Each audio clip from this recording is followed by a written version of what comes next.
We believe that all men are created equal. To the magnificent mosaic that is America. From radio beacon to radio beacon. I have a dream. Change has come to America. Believe me. Help is on the way. Knock, knock. Who's there? It's a figment of your imagination. Randi Rhodes Show. Turn up your mind. Jesus, guns, and baby, go. Jesus, guns, baby, go on. Jesus, guns, baby. One more time. Jesus, guns, baby.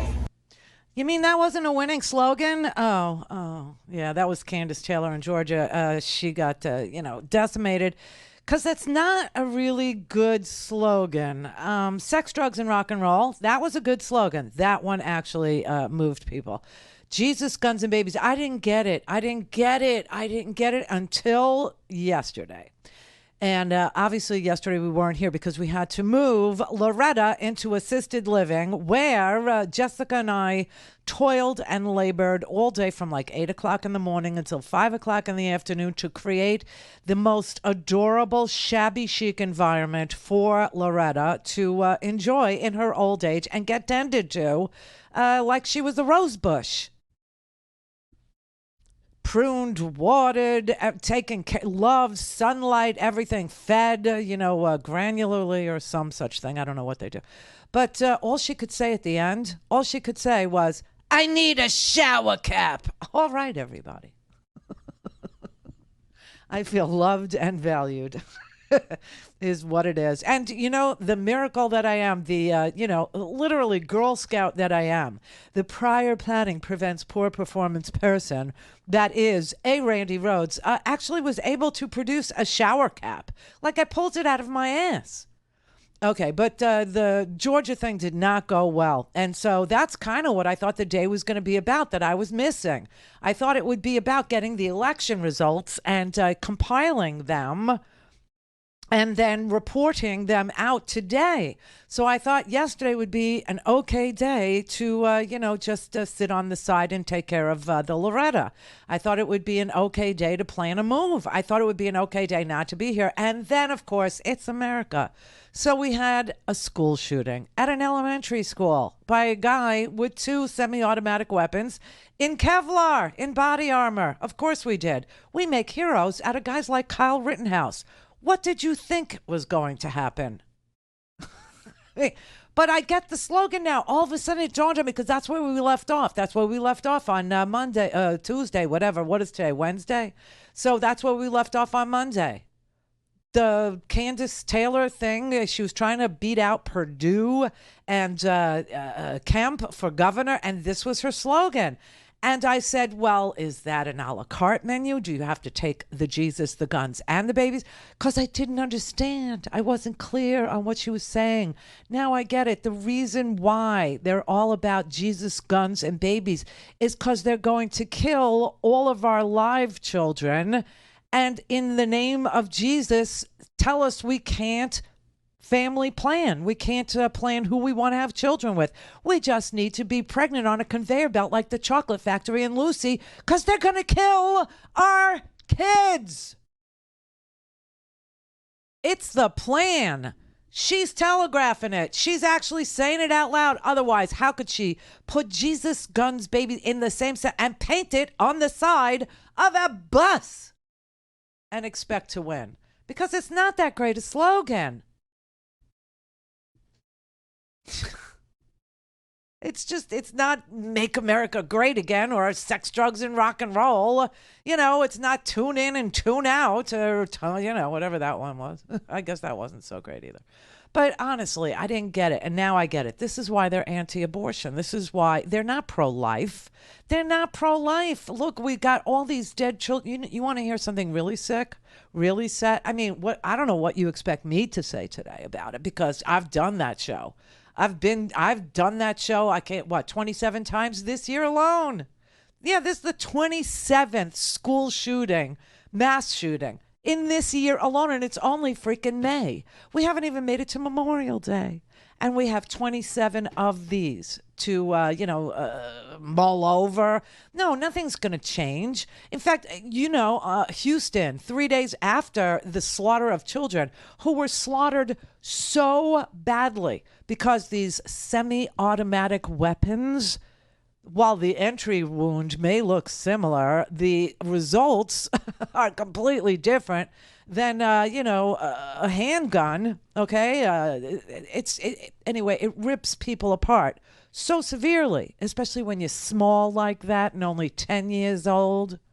Yeah, it rips you, it tears you apart so badly that the parents of these kids weren't told which kids were the dead ones because they had to get swabs of DNA from both the parents and the fleshy wounds and match them up that way. They couldn't identify the kids because of the wounds. They were so torn apart. They were so mutilated. This is the kind of stuff nobody wants to tell you. This is the kind of stuff nobody wants to talk about. But they will tell you this, and I think possibly if you're a news junkie, you know this, that only 3 days later, after the mass murder of 10-year-olds and a couple of school teachers who teach them, they're going to have their NRA convention celebrating their interpretation of the Second Amendment on Friday. And a whole host of Republican, money grubbers are going to be present there to condone this. Ted Cruz will be there. You remember Ted Cruz, right? You remember Ted Cruz. I don't know if you remember the same Ted Cruz I remember, but let me show you Ted Cruz from, let's say, circa 2016, where he was trying to be Trumpier than Trump and put this out. There's grease coming down. All right, let's see if we've got some bacon. All right. Bacon. And he's eating it from... Machine gun bacon. Oh my God, that is so evil. So he's eating the bacon that he cooked on the muzzle of his spent AR-15, because he had to out-Trump Trump on the gun thing. And play to the crowd. They can't get enough of these penis extenders is what they are, and then eat bacon off of their own, I want to say the word. Okay, I will, dicks. So there you have it. That is what it's. And so Ted will be there on Friday, and Greg Abbott will be there. He just had his press conference about how sad he is. Thoughts and prayers and Hallmark cards for everyone. Yeah, he actually sat there, and his police chief was there. His attorney general, Ken Paxton, a indicted felon, is the attorney general of Texas. What could possibly go wrong? And they just all had this press conference there where they were forced to admit that this person, this child, he's only 18. He bought these guns as a birthday present for himself on his 18th birthday. Now, do you know what these guns cost? Anybody? So I looked at the actual manufacturer website for the rumor where he bought these things. They're like $1,800 a piece. And this kid just had, $4,000-$5,000 just laying around, and was able to buy Kevlar to go with and suit up and go. But, they're sorry. They're sad. Uvalde's grieving. Too bad. It was such a cute town. It was such a small town. Everybody knew everybody. Town of 25,000, school, the elementary school, I think they had 583 students total. So now they have 562 total. Yeah, because they're dead.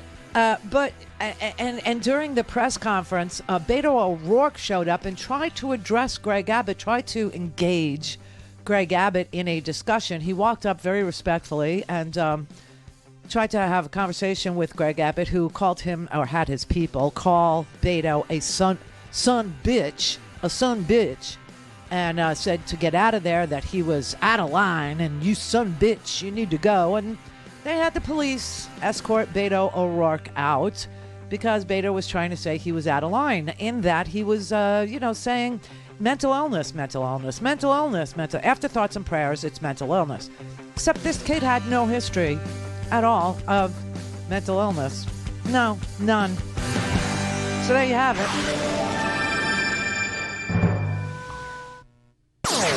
all things Randy at RandyRhodes.com. Go for launch. Speaking truth to power, The Randi Rhodes Show. The gunman was 18 years old and reportedly a high school dropout. Reportedly, there has been no criminal history identified yet. He may have had a juvenile record, but that is yet to be determined. There was no known mental health history of the gunman. He used one weapon, which was an AR-15, using 223 rounds. There was no meaningful forewarning of this crime other than what I'm about to tell you. Oh. As of this time, the only information that was known in advance was posted by the gunman on Facebook approximately 30 minutes before reaching the school. Oh, God. The first post was to the point of, he said, "I'm going to shoot my grandmother." The second post was, "I shot my grandmother." Oh, God. The third post, maybe less than 15 minutes before arriving at the school, was, "I'm going to shoot an elementary school." There was no prior warning except from what I'm about to tell you. 30 minutes before he actually shot up the school, he posted, "I'm going to shoot my grandmother." Then he posted, "I shot my grandmother." Then he posted, "I'm going to shoot up an elementary school." In a town that is so small that everybody knew exactly what school he was talking about. But there was no foreshadowing. He posted something to the effect of, well, let me just read it to you. And he had no history of mental illness that we know of, except the rest of this hour and a half, thoughts and prayers thing. Then it just totally downshifted into he was mentally ill. He was mentally ill. This is mental illness. That's all this is. This is mental. Guns don't kill people. Mentally ill people kill people. The only thing that stops a bad guy with a gun is a good guy with a gun. This is cheap sloganeering, though. This is lobby speak. I shouldn't say it's cheap. They buy and pay for it.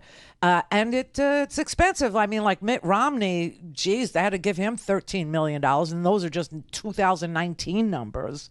I was very busy tweeting out all the dollars that various Republicans who won't even entertain any legislation at all with regard to something 90% of Americans want, which would be a background check. Not that it would, prevent an 18-year-old with no criminal record, no history of mental health from purchasing 2 AR-15s on his 18th birthday. I mean, whoa. This country is so freaking sick. It's a sickness. You understand? It's a disease. It's not the COVID disease. It's not the monkeypox, which, does tend to make people a little interested in prevention.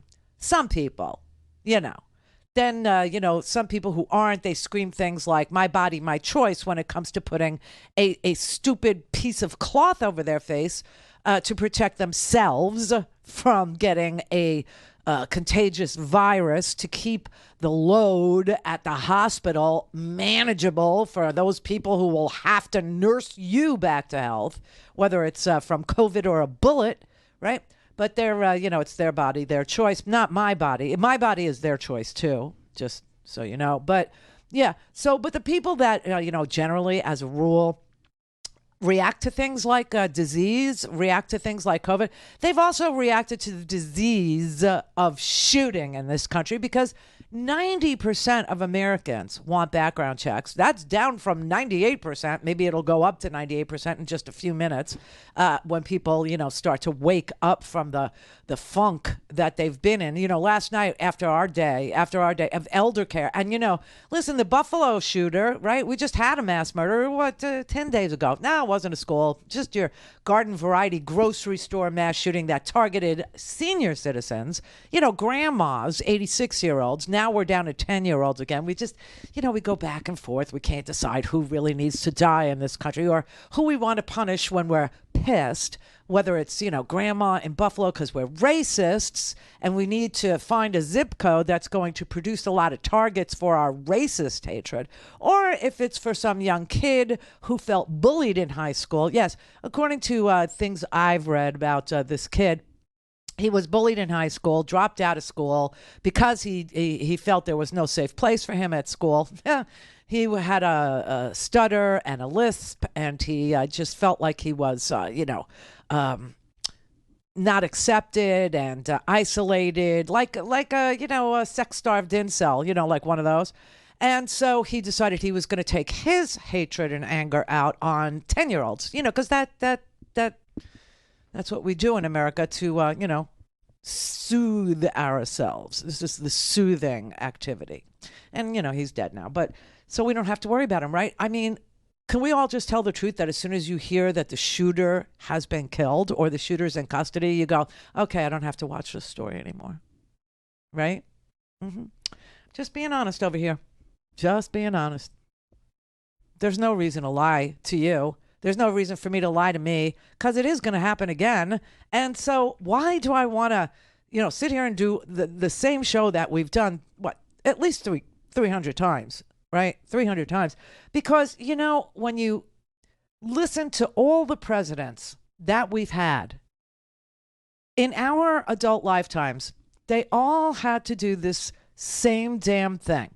They all had to stand up in front of Americans and send thoughts and prayers and say that they would do something about the gun violence. All of them. Hillary and I are profoundly shocked and saddened by the tragedy today in Littleton, in Southern California, by the news of the shootings at Virginia Tech, Roseburg, Oregon. It's an elementary school in Newton, Texas, Parkland, Florida, Michigan. The prayers of the American people are with you. We are praying for them. Laura and I and many across our nation, our entire nation, with one heavy heart, is praying for the victims and their families. And it's not just Littleton.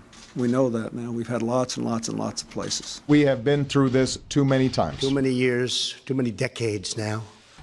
As I said just a few months ago, and I said a few months before that, and I said each time we see one of these mass shootings, our thoughts and prayers are not enough.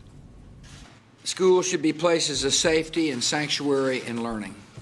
Perhaps now America would wake up to the dimensions of this challenge if it could happen in a place like Littleton, and we could prevent anything like this from happening again. They've been sending us their thoughts and prayers since 1999. All of them. Every single one of them. And, the problem is, in a nutshell, you have 23 states that all put together represent 40 million people. Those 23 states, they have 46 senators. California, that represents 40 million people, one state, they have 2 senators. You see the problem? Call in, connect. To speak to Randi, call 561-270-3844. 561-270-3844. Okay, this is the part in the Dog and Pony show in Texas that we just had to suffer through, where Beto O'Rourke showed up to address Governor Abbott, and they were not nice to him. They were not civilized. It was a coarse culture that they embodied. That's important because this is what they're blaming the gun violence in our society on, a coarse culture. But look how they coarsened it here with Beto. Excuse me. Excuse me. Sit down. You're out of line and an embarrassment. Hey, sit down and don't play this. Next shooting is right now, and you are doing nothing. No, he needs to get his ass out of here. This isn't the place to talk this over. This is totally predictable when you... Sir, you're out of line. Sir, you are out of line. Sir, you are out of line. Please leave this auditorium. I can't believe you're a sick son of a bitch that would come to a deal like this to make a political issue. It's too soon. You sick some bitch. I can't believe you'd come here and do that. It's totally acceptable behavior at the school. It's totally acceptable behavior at the school board. I mean, you get to say anything you want to a school board member if you're a QAnon mom who believes that banning books is the answer. You know, it's a very good thing that Texas has banned books. It's a very good thing that Florida won't let us say gay and banned books. It's just a very good thing that Republicans are on it. They are on it. Because that'll stop the gun violence. You know, it's just a very good thing that they're, all read in on the book banning. But anyway, Beto went outside and, tried to explain what he was there to do. This 18-year-old who just turned 18 bought an AR-15 and took it into an elementary school and shot kids in the face and killed them. Why are we letting this happen in this country? Why is this happening in this state? Year after year, city after city. This is on all of us if we do not do something, and I am going to do something, and I'm not alone. The people of Texas are with us. The majority of the people of Texas are with us. That's the truth. It's very true that the majority of the people are all about doing something. Even if that thing doesn't stop all gun violence, everybody is willing to entertain ideas about, gun violence and how to pare it back a little, just a tad, just a touch, right? People are open. People are, reporting to pollsters in massive numbers that they are willing to entertain any solution that might affect the kind of gun violence that only this country sees. You know what's really fascinating is that we're not the only country with domestic violence, nor are we the only country with mental illness, nor are we the only country with video games, nor are we the only country with a coarse culture or white supremacists, running all rampant through our politics and through our television sets. But we are you got white supremacy taking hold all over Europe, but you just don't see the gun violence. You just don't see it. You know what I'm saying? I mean, I got a lot of email. Oh, you need to talk about the mentality that causes the gun violence, not the gun, not the, the requirement to license or to insure. We're not interested. It's going to be you saying the same thing over and over again, and I totally disagree. Why don't you talk about the mentality? Because we're not unique in video games. We're not unique in first-person shooting video games. We're not unique in mental illness. We're not unique in a coarse culture in our politics. We're not unique in a polarized society. We're not unique at all. But we have 120 guns for every 100 people in our country. And so most people, he's right, most people, the very, very, very high majority of people are willing to talk about anything that would stop this kind of violence, anything at all that wasn't a cheap, cheesy slogan, anything that at all that would actually start, it is interesting because, the president of the United States currently was the author of the assault weapons ban that we were able to pass back in 1994. And for 10 years, the gun violence in this country went down. Oh. And then the damn thing expired. And when it expired, gun violence tripled. It's just a fact. I mean, I don't know why you don't want to, wrap your head around that. But, it's just a fact. Parents who will never see their child again. Never have them jump in bed and cuddle with them. Parents will never be the same. To lose a child is like having a piece of your soul ripped away. As a nation, we have to ask, when in God's name are we going to stand up to the gun lobby? When in God's name we do what we all know in our gut needs to be done? It's been 3,448 days, 10 years since I stood up at a high school in Connecticut, a grade school in Connecticut, where another gunman massacred 26 people, including 20 first graders at Sandy Hook Elementary School. Since then, there have been over 900 incidents of gunfires reported on school grounds. Marjorie Stoneman Douglas High School in Parkland, Florida. Santa Fe High School in Texas. Oxford High School in Michigan. The list goes on, and the list grows when it includes mass shootings at places like movie theaters, houses of worship, as we saw just 10 days ago at a grocery store in Buffalo, New York. I am sick and tired of it. We have to act. And don't tell me we can't have an impact on this carnage. When we passed the assault weapons ban, mass shootings went down. When the law expired, mass shootings tripled. What struck me was these kinds of mass shootings rarely happen anywhere else in the world. Really? Why? They have mental health problems. They have domestic disputes in other countries. They have people who are lost. But these kinds of mass shootings never happen with the kind of frequency they happen in America. Why? Why are we willing to live with this carnage? Why do we keep letting this happen? Where in God's name is our backbone to have the courage to deal with it and stand up to the lobbies? It's time to turn this pain into action for every parent, for every citizen in this country. We have to make it clear to every elected official in this country. It's time to act. And we totally know what to do. It's just that, we have Republicans, seriously, who are like panhandling, I don't know what for the NRA money, and they will never give up their millions and millions of dollars in donations, ever.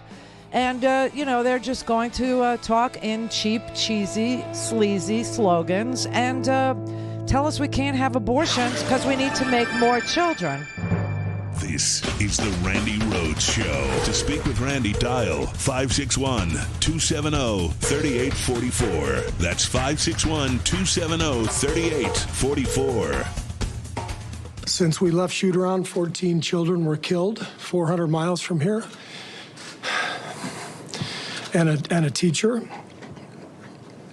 And in the last 10 days, we've had elderly black people killed in a supermarket in Buffalo. We've had Asian churchgoers killed in Southern California. And now we have children murdered at school. When are we going to do something? I'm tired. I'm so tired of getting up here and offering condolences to the devastated families that are out there. I'm so tired of I'm tired of the moments of silence. Enough. There's 50 senators right now who refuse to vote on H.R. 8, which is a background check rule that the House passed a couple of years ago. It's been sitting there for 2 years. And there's a reason they won't vote on it, to hold on to power. So I ask you, Mitch McConnell, I ask all of you senators who refuse to do anything about the violence and school shootings and supermarket shootings, I ask you, are you going to put your own desire for power ahead of the lives of our children? Yes. And our elderly? Yes. And our churchgoers? Yes. Because that's what it looks like. It does. It's what we do every week. Yep. So I'm fed up. I've had enough. We're going to play the game tonight, but I want every person here, every person listening to this, to think about your own child or grandchild or mother or father or sister, brother. How would you feel if this happened to you today? We can't get numb to this. We can't sit here and just read about it and go, well, let's have a moment of silence. Yeah, go Dubs, Come on, Mavs, let's go. That's what we're going to do. We're going to go play a basketball game. And 50 senators in Washington are going to hold us hostage. Do you realize that 90% of Americans, regardless of political party, want background check, universal background check. 90% of us, we are being held hostage by 50 senators in Washington who refuse to even put it to a vote, despite what we, the American people, want. They won't vote on it because they want to hold on to their own power. It's pathetic. I've had enough. Okay, so some of you will recognize Steve Kerr as being the coach for the Golden State Warriors basketball team, and that was his pregame press conference yesterday. And he had and just a little background, in case you don't know who he is or you don't know his background. Steve Kerr's dad was a university professor in Beirut, Lebanon. He was a president of a university in Lebanon in 1984, and his father was assassinated there.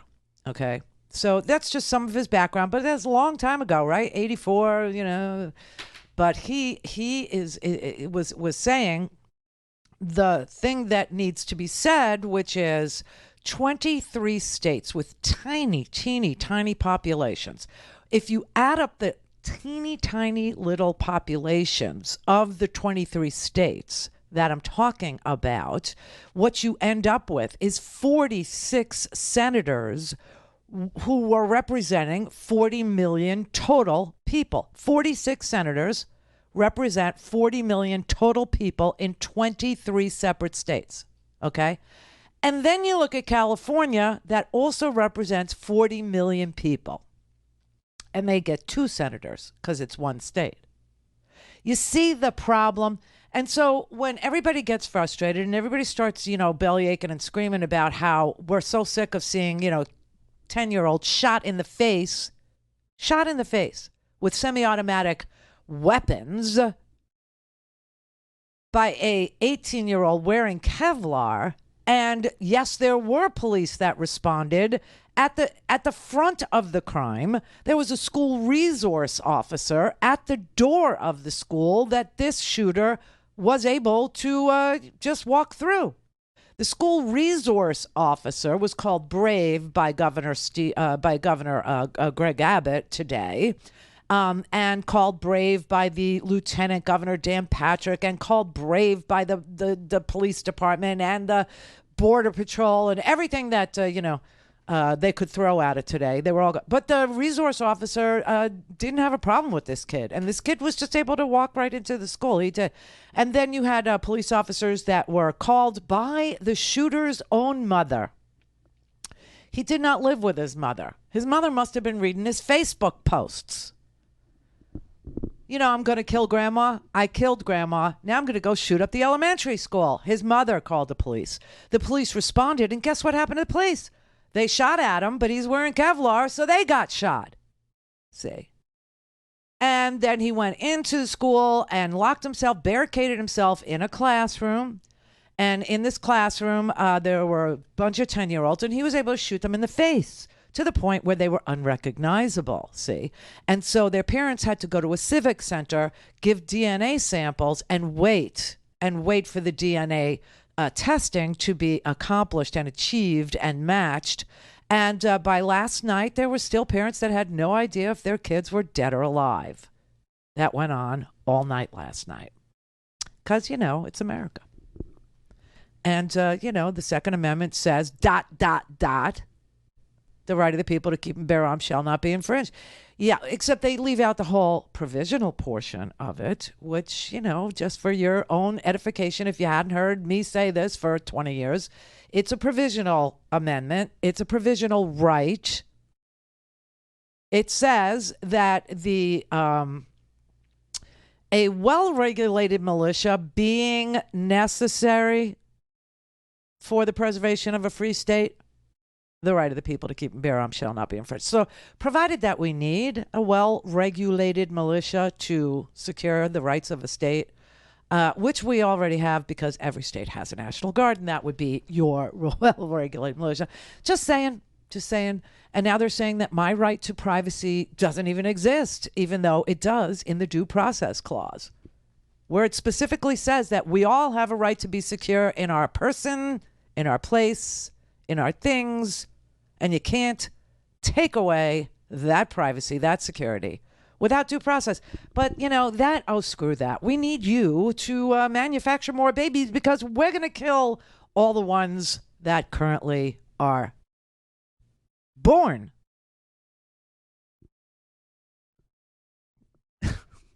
That are born. They're worried about the preborn, because the born, they're targeting them. They're going. They're just, cannon fodder is what they are. So there's that, right? There's that. But honestly, 15 years ago, you weren't even allowed at a gun show to sell tactical gear of any sort in the main selling portion. Now, they got slogans for it. They got, slogans for, body armor. They got slogans for, guns. They actually are going to call AR-15s at some gun shows. They call AR-15s Q AR-15s. And they sell them by telling guys that they could get their manhood back if they just got one of these or two of these for the low bargain basement price of $3,000, $4,000, $5,000. And don't forget your tactical gear. And so firearm sales in this country, let's see, in 1997, annual sales of guns were about 4 million. Today, do you know what we sell? Do you know? 25 million guns a year. 25 million guns a year. And they sell them with, a replacement theory. They tell guys to get their man card back. That's a slogan. They call the AR-15, some of them, they call them urban super snipers. Others of them will advertise at the gun show the Let's Go Brandon or Lock Her Up table where they're... Yeah, and then you could buy your tactical gear, too. And everybody in the gun show will be talking to you about how you need this, not just to get your man card back, but also, to beat back the people who are coming here to replace you. What could go wrong?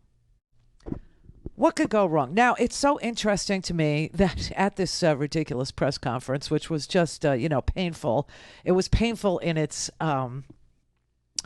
In its acting. Do you know? It was acting. It was just a faux expression of thoughts and prayers and grief, and all of Texas is just But Dan Patrick, who appeared there today with his version of Very Bad Hollywood, actually said last night that the reason for these shootings is our coarse culture. That's the reason.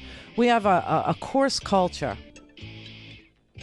Like white supremacy out of control in Viktor Orban's Hungary, or authoritarianism in Russia, or inability to even speak about politics in communist China, or surveillance state, isn't a coarse culture. No, ours is more coarse. And that there is the problem. And then when Beto shows up, instead of saying, let's hear from him, let's have a debate, no, you son bitch. /donate. Mary had a little man. The fall. We believe that all men are created equal. To the magnificent mosaic that is America. From radio beacon to radio beacon. I have a dream. Change has come to America. Believe me. Help is on the way. Knock, knock. Who's there? It's a figment of your imagination. Randi Rhodes Show. Turn up your mind. What are we doing? Why do you spend all this time running for the United States Senate? Why do you go through all the hassle of getting this job, of putting yourself in a position of authority, if your answer is that as this slaughter increases, as our kids run for their lives, we do nothing? What are we doing? Why are you here? If not to solve a problem as existential as this. This isn't inevitable. These kids weren't unlucky. This only happens in this country and nowhere else. Nowhere else do little kids go to school thinking that they might be shot that day. Nowhere else do parents have to talk to their kids, as I have had to do, about why they got locked into a bathroom and told to be quiet for 5 minutes just in case a bad man entered that building. Nowhere else does that happen except here in the United States of America, and it is a choice. It is our choice to let it continue. What are we doing? I mean, I saw that last night when I, was watching the TV after a long day, and I just, that's Senator Chris Murphy. He's from Connecticut. He literally ran after Sandy Hook to do something about school shootings in elementary schools specifically, because Sandy Hook happened in Connecticut, where he is a United States Senator now. And since then, let's see, since 2018, never mind 2012. That's when Sandy Hook occurred. That would be almost a decade ago. Since 2018, I was looking at Education Week, because Education Week has been tracking school shootings, but only since 2018. And according to its database, there have been 119 major school shootings in 4 years. It doesn't happen anywhere else in the world. Only here in the United States of America. Only here in the US of A. 10 days ago, we watched grandparents, we watched senior citizens be slaughtered in a supermarket. And before that, we saw, or actually during that, I think that was all in the same weekend. All the death and the face, being blown off. It kind of, merges and mingles and makes the melange in your brain, all this death and shooting and killing. But then we had an incident at a Taiwanese church in California. Mass shooting there. And everybody's cool with it. They are. And you know how I know that? Because I know my business. I know what I do. And I'm telling you right now, just like I told you, Ukraine, I said you got an attention span for the war in Ukraine of about 6 weeks. About 6 weeks, and then you'll just say, okay, whatever. And the same thing can be said with these school shootings. So thoughts and prayers followed by mental illness, maybe a little attack on the coarsening of our culture. We're polarized, but all by, all the while dancing away, tiptoeing quietly away from Tucker Carlson and the madness that's being preached over there about replacement theory. And now I understand how they got the idea. See, replacement theory is actually me, the womankind of this here planet, of this here country. We're going to be forced into birthing the new children, see, because they are going to kill the ones we already have, because they fetishize pieces of metal more than they care for flesh and blood, breathing, eating, living, laughing, joking, learning children. They can all go, because we'll make more. That's the replacement theory. That's actually playing in their head, But honestly, 119 in 4 years, 119 school shootings. Now that should not take away from the awesome number of how many how many mass shootings we've had in this here country just this year, just this 1 year, and it's only May. January, February, March, April, May. 5 months of the 2022 has elapsed, and we've had almost 130 mass shootings, and they happen everywhere. You just pick a place. You could say, oh, what about Chicago? Okay, happens there. Happens in the inner city. Happens on the south side of Chicago. Yes, it happens where there's gang activity, but it also happens in churches. It also happens in temples. It also happens in schools. It also happens, just you pick a place, and it happens there too. So you can't do your whataboutism with me. What you can do is pretend that you're going to care, or they can't do that either. I don't know. I guess what you can do is say, okay, I've had enough. Because anything else is just going to be weak tea. Anything else is just going to be, garbage. Because it's going to happen again. And soon. And it's going to happen over and over and over and over again. You know why? Because the NRA represents gun manufacturers. And the gun manufacturers have one goal, and that's to sell as many guns as they can here in the United States. And what's so fascinating about that particular group is that when Russia, remember Maria Butina? Remember her? Yes. She's now a total Putin sycophant all over Telegram and, messaging, encrypted message, WhatsApp and everything. She posts all the time about how, Putin's doing the right thing by killing children in Ukraine. It has to be done. Anyway, she was over here. And when the Russians wanted to infiltrate American politics at the highest levels, when Russia wanted the ear of senators and the ear of candidates running for president of the United States, the Republican Party, essentially, they knew that the best place to go to launder money, the best place to go to buy politicians was right through the National Rifle Association. And that is what they did. And that is because America is a fetishist of guns. America has a sickness. It has a disease.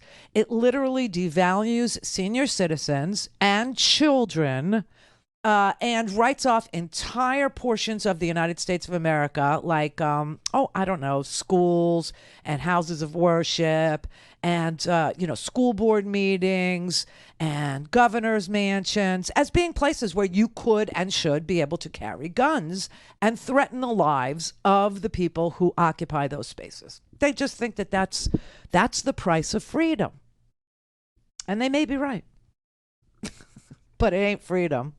It's something else. It's like authoritarianism. It's like fascism. It's like grievance-based retaliation against your neighbors and their children, or your neighbors and their mom and dad, or their mom and dad. It's just malicious anger rooted in a steady diet of resentment that allows people to do this. But that may be the price that we have to pay for their freedom, for their ability to get it all out. We may have to just say, all right, so today we'll lose 20 kids, but at least you feel better, right? You've expressed yourself. Well, you've always been crazy, but this is just the first chance you've had to express yourself. All things Randi at RandiRhodes.com. Go for launch. Speaking truth to power, the Randi Rhodes Show. In Sandy Hook Elementary School, after those kids came back into those classrooms, they had to adopt a practice in which there would be a safe word that the kids would say. Oh, Jesus. If they started to get thoughts in their brain about what they saw that day, if they started to get nightmares during the day, reliving stepping over their classmates' bodies as they tried to flee the school. In one classroom, that word was monkey. And over and over and over through the day, kids would stand up and yell, monkey. And a teacher or a paraprofessional would have to go over to that kid, take them out of the classroom, talk to them about what they had seen, work them through their issues. Sandy Hook will never, ever be the same. This community in Texas will never, ever be the same. Why? Why are we here? I'm here on this floor to beg, to literally get down on my hands and knees and beg my colleagues. Find a path forward here. Work with us to find a way to pass laws that make this less likely. I understand my Republican colleagues will not agree to everything that I may support, but there is a common denominator that we can find. there is a place where we can achieve agreement that may not guarantee that America never, ever again sees a mass shooting, that may not overnight cut in half the number of murders that happen in America. It will not solve the problem of American violence by itself. But by doing something, we at least stop sending this quiet message of endorsement to these killers whose brains are breaking, who see the highest levels of government doing nothing, shooting after shooting. What are we doing? Why are we here? What are we doing? I mean, that's, again, Senator Chris Murphy with the most amazing speech in that he's saying, I'm begging you, Republicans, I'm begging you, find something that we can agree on in all of the proposals that we have put forward over the years. Like, for instance, we know an assault weapons ban. We know we had one in the United States of America. In modern history, we know we had one in 1994. The world did not fall apart. The Constitution didn't catch fire. People in this country didn't feel that they had lost their freedom or their rights the way women are facing losing their rights, the way gay couples are facing losing their rights, their right to privacy, their right to marry. Okay, there was no violence as a result of an assault weapons ban in this country that, people in general said, that's it. I'm overthrowing the government. No. The idea of overthrowing the government didn't happen until they lost an election with a demagogue at the top of the ticket. That's when they attacked the Capitol. And it's the same people. It's the same people that you have to legislate, right? But anyway, here's some ideas. I'm going to just throw out some because we always come with solutions. We always do. So there's a long menu of options here. A long menu because, we had 693 mass shootings last year. 2021. It ended with 693 mass shootings. And that means 4 more people killed. 4 more. And you know what happens anywhere you go, everywhere you go. I mean, you're talking movie theaters, you're talking schools, you're talking mosques, you're talking playgrounds, you're talking grocery stores, you're talking mosques, synagogues, churches, some people in their own homes because they don't like what you do for a living, whatever. Okay, so we know what happens there. So how about the basic, a universal background check for every purchase of every gun? How about raising the age from 18 if we know that most of the shooters that do this kind of violence to children especially, or that they're under the age of 20? Like the Sandy Hook shooter, he was 20. This guy, 18. We know that there's Kyle Rittenhouse. Okay, he killed 3 people. Not exactly a mass shooting. We turned him into a freaking dashboard Jesus. I mean, people literally put statues of Kyle Rittenhouse on their dashboard as if he were a god. I mean, it's very sick and twisted what we do. But if we had, because in Texas, I don't know if you realize this, in Texas, which... I mean, Abbott just said anybody can have a gun for any reason. You don't even need a permit or any training. You could have an Uzi. You could have whatever you want. You could pretty much own a bazooka in Texas when you're 18, but you can't buy a handgun. I don't know. Until you're 21. That's Texas. So what about we raise the age for these long guns? What about we raise the age for an AR-15 or an AK-47 or any of those semi-automatic long guns? What if we raise the age to 21? There's one. Background checks. There's another one. Big one, ban all the assault weapons, just like we did in 1994. You know, that damn law sunsetted in 10 years. That's how we got the votes.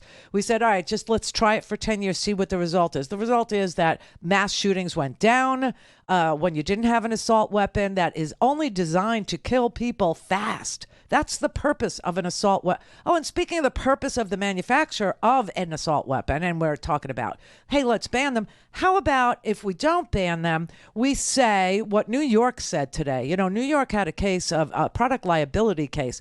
And, you know, the NRA paid big money back in, I think, 2005 or 6. They paid huge money to the Republicans in the Senate and in the House to create a piece of legislation that carved out of product liability law guns.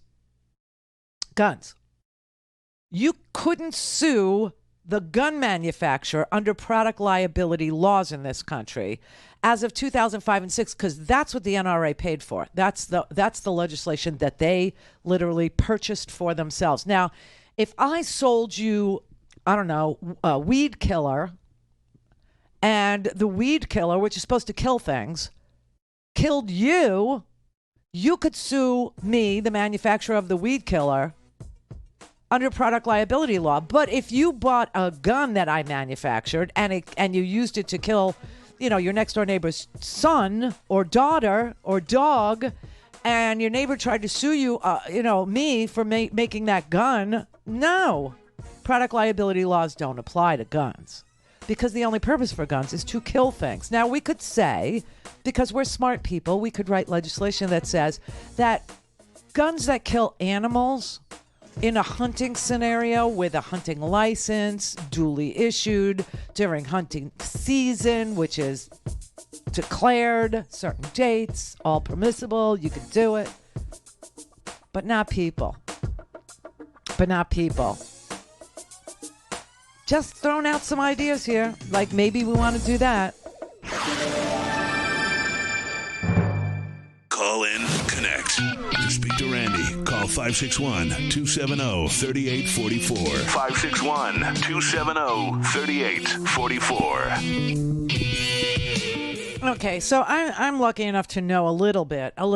Fred Gutenberg, whose daughter Jamie was slaughtered at Marjorie Stoneman Douglas in Parkland, Florida, which is a place I wanted to live. I couldn't afford it, but I wanted to live there. Anyway, when that happened at Marjorie Stoneman Douglas, I mean, people were shocked because it's such an upper crusty, sort of a Florida neighborhood. It's a suburb. It's, a very well-respected school for its, scholastics and, the extracurricular activities for the children and the teens. And it's such a community. But, it happened there, too. It happened there, too, just like it happens on the streets of Chicago, which you seem okay with. You seem okay with that. You sort of expect that. You're down with it. You get it. You understand that kind of slaughter, that kind of killing. But you just, you're really awake and alert when it happens in an elementary school, when it happens in a Tony suburb, or it happens in a church, or it happens in a synagogue, or it happens in like Aurora, Colorado, in a freaking movie theater, right? Well, Fred Gutenberg gets it. He understands loss is loss, and that born children, you get attached to them. You have to feed them and diaper them and love them and cuddle them and teach them words. And then you have to get them to preschool and kindercare. And then you have to help them learn to read and do the arithmetic. And, then they get adorable on you. And they have these smiles and sense of humor. Not like the preborn.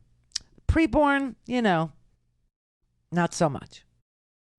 But after, 15, 16, 17 years of being with a child and watching that child mature and grow and become a person, a woman, or a man, you tend to grieve when someone comes along and slaughters them.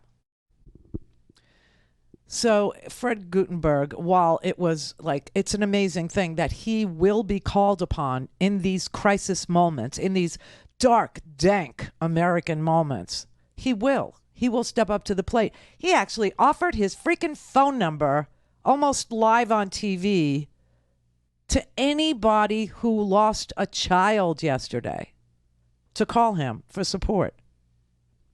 Here's what he had to say. I am simply going to say this to the families there. You're going to go through pain. It's not right, and it shouldn't be. But I am here for you, and others will be here for you. You will be okay. You will find a path forward. But for the next bunch of days and weeks, you have to get through this horror, because people failed. I'm done. They fucking failed our kids again. Okay, I'm done. I've had it. You know, how many more times? Are we, and we're going to sit back. I'm going to listen to that governor of Texas talk about why he pushed to fight for laws in Texas that made it easier for the guns to be had by those who want to kill. How many more times? I'm sorry. I'm speechless. I don't know what to say. You know, but you know what? Tomorrow, I'm going to wake up. We're going to keep fighting, because as long as there's people like you and people like Senator Murphy, and, you know, I look on the House, they're trying to pass things. I look at a president who will sign legislation that makes it to his desk.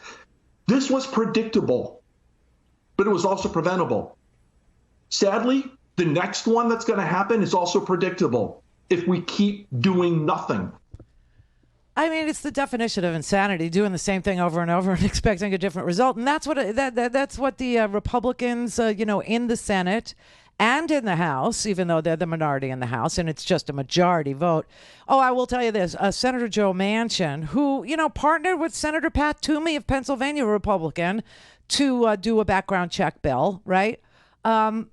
He said today that he would do anything at all, to stop the gun violence in America. Senator Joe Manchin from West Virginia said that. Except when they asked him, would you get rid of the filibuster so that the bill could pass on a majority vote, he said no. No, that's a bridge too far. I mean, protecting children, well, I would do anything, except I won't do that. He's the meatloaf of the Senate. He would do anything for love, but he won't do that.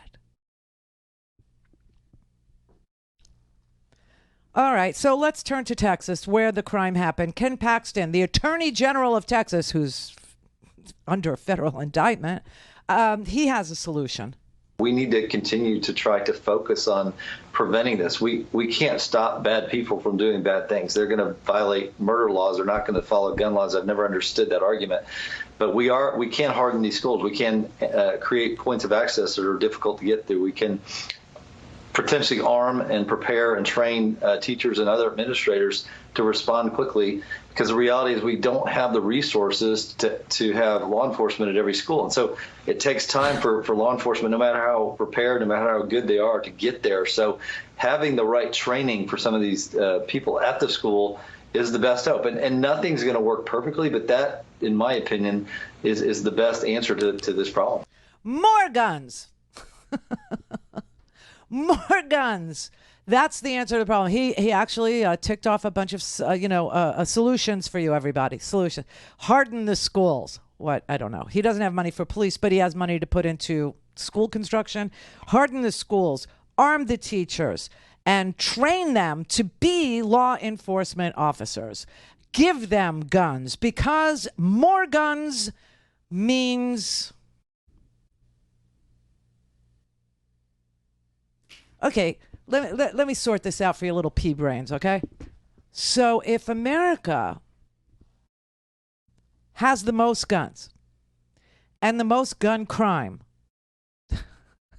you would think, according to Ken Paxton, this brilliant Attorney General of the state of Texas, that the more guns you had, the safer you would be. Then explain to me why America has the most guns and we're the least safe. You see what I'm saying? It's just these are cheap slogans. You get it? If more guns meant more security, if more guns meant less violence, then America would be the safest country on the planet. It would be impenetrable. We would be bulletproof because everyone had bullets. Yeah, it just doesn't work that way. You know why? Know why, everybody? Because that is a silly, cheap slogan. That is not reality. Sounds good.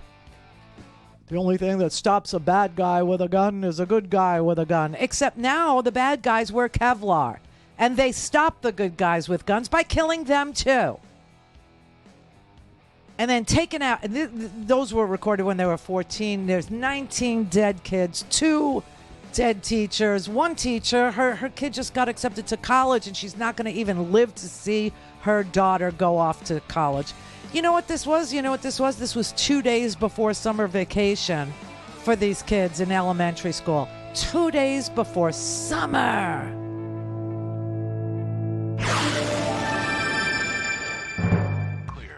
This is the Randi Rhodes Show. To speak with Randi, dial 561-270-3844. That's 561-270-3844. Okay, here's Ted Cruz's solution. Evil and violent mass murderers are a persistent threat we're facing. And we've also seen what follows afterwards, which is that when there's a crime of this kind, it almost immediately gets politicized. And there's some that call for using it to go after the Second Amendment rights of law-abiding citizens. That we have seen in the past that is not effective in stopping these sorts of crimes. What is effective is targeting felons and fugitives and those with serious mental illness, prosecuting them when they try to illegally buy guns, putting them behind bars, protecting the citizens. We will find out in the coming days what the circumstances are of this mass murderer. But there is no doubt we need to do more in terms of vigorous law enforcement to keep our kids safe. Acting! That was such poor acting. That was like a raspberry-worthy performance right there, okay? And then earlier in the day, he said this. We know from past experience that the most effective tool for keeping kids safe is armed law enforcement on the campus. You know, inevitably, when there's a murder of this kind, you see politicians try to politicize it. You see Democrats and a lot of folks in the media whose immediate solution is to try to restrict the constitutional rights of law-abiding citizens. That doesn't work. Where in the Constitution does it say that you have a right to a bazooka, or you have a right to a tank or a weapon of war of any sort? You know, when the Constitution was written, we didn't even have bullets. Okay, you understand? We had pouches full of gunpowder. Yeah, and they had, rules. They were well-regulated rules. They were well-regulated. The people who possessed the gunpowder had to be in a pouch, and the pouch had to be in a box, and the box had to have a maximum capacity of, I don't know, I forget how many, but, it was all laid out. Like 4 pouches per person in a box. And I mean, if the founding fathers, if I don't know, Madison, Hamilton, understood what the bullet in an Uzi, a bullet in a semi-automatic long rifle could do to a child's freaking head, I don't think they would say everyone should have one of those. I just don't. But I do want you to know the NRA just put out their statement. I mean, this is so. You can say it with me. I mean, there's no need for you to see it, to know what it says. Our deepest sympathies are with the families and victims involved in this horrific and evil crime. On behalf of our members, we salute the courage of school officials, first responders, and others who offered their support and services. They were armed. They got shot too. Okay. Although an investigation is underway and the facts are still emerging, we recognize that this was the act of a lone, deranged criminal. I thought at the very beginning of the show, Governor Abbott established that there is no mental illness associated with this particular shooter. Okay. As we gather in Houston, they're going ahead with it, everybody. They're not even going to give 3 days to have funerals. They're going to have their NRA ILA convention in Houston. Yes, as we gather in Houston, we will reflect on these events. We will pray for the victims. We will recognize our patriotic members and pledge to redouble our commitment to making our schools secure. Love the NRA and Maria Butina and Vladimir Putin. I mean, it's just, wow. They're not even going to give the parents a chance to pick out a coffin. They're not even going to give the parents a chance to order the flower arrangements for the coffin. They're just going to go ahead with it. And Ted Cruz will be there saying stupid things like, you'll take my gun from my cold, dead hands when, you know, my hands are cold and dead. It's just unbelievable. Robin Mesa. Well, let me see which one I need here. Okay. Mary in Sacramento. Hi, Randy. Thanks for taking my call. You are correct that a majority of Americans want gun reform, but are being blocked because corrupt CEO donations and corrupt lobbyists who are now able to basically bribe corrupt politicians that will do their bidding and put profits over people. Your caller from Montana made me think of an issue that could get people from red and blue states to march to the polls in November, because Montana had really good campaign finance laws, and they fought Citizens United decision. But Adam Schiff has legislation to propose a constitutional amendment that will overturn Citizens United so we can put a stop to the corrupt corporate donations and dark money that helped install corrupt politicians who were only elected to make themselves wealthy, and that installed the current radical right-wing activist judges on the court who are making decisions that affect so many of our rights. From gun safety laws, there's a decision coming up on that, to environmental rights so we can't respond to the climate crisis, to voting rights, to women's rights, to student debt. I mean, they're going to take away women's rights we've had for over 50 years when about the same time they were allowed access to assault rifles to the general public. But, you know, they'll keep allowing that, but they'll take away women's rights. And well, that's because that's because, Mary, they need us to make more children because they're using the ones we already have as target practice. But contrary to those corrupt judges' deeply held beliefs, corporations are not Okay, so people. stop reading, and listen to me. Listen to me. I know.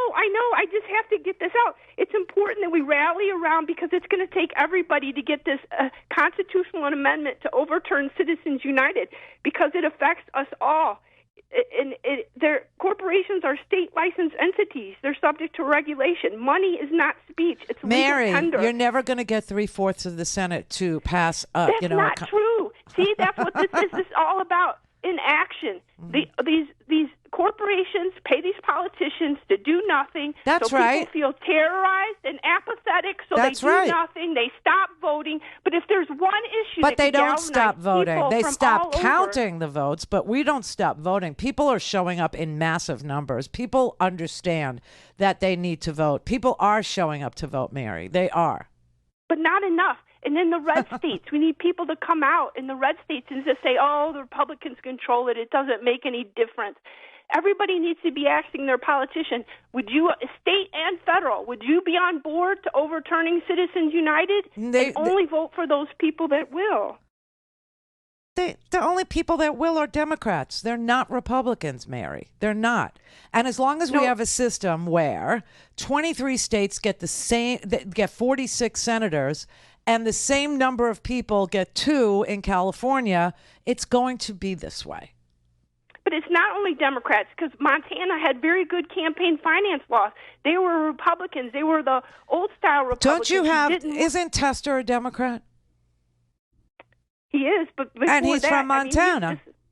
And he wants to overturn Citizens United. But you're not listening. You're not following what I'm telling you. We have no chance in amending the Constitution in any way for anything. Because if we did, we would repeal the Second Amendment, okay? And that's not going to happen because we just don't have a country that agrees on a set of facts, okay? We don't.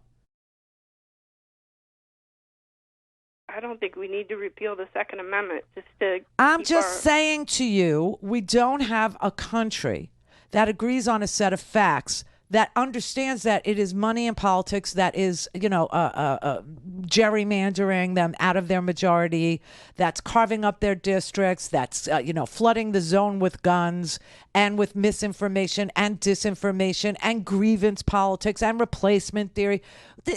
There's no time right now for a constitutional amendment. It won't happen. I get what you're saying, and I think it's true that the money is corrupting our politics. It has been happening for a very, very stinking long time. Okay? And so what you could ask people to do is to look up when they get their ballot who's taking money and where their money comes from. That would be a good thing to do before you vote. And don't even pay attention to the D or the R. Just pay attention to who's giving them money before you try to amend the Constitution, because that's not happening. It could happen. Oh, my God. She's off script, and now she's going to cry. You gave her a pulpit. You gave her a chance. You tried to connect. Well, she wouldn't stop reading whatever it is she's reading. And I understand what she's saying. I've been saying it for a really stinking long time. Citizens United was a paid-for court case, just like Ted Cruz. Ted Cruz loaned himself money, $10,000 more than the limit allows, so he could be a plaintiff and get in front of the Supreme Court to get them to say that Ted Cruz can lend himself any amount of money, and once they know who won the election, the donors can now pay him back as a sure thing, as a senator. It's so corrupt.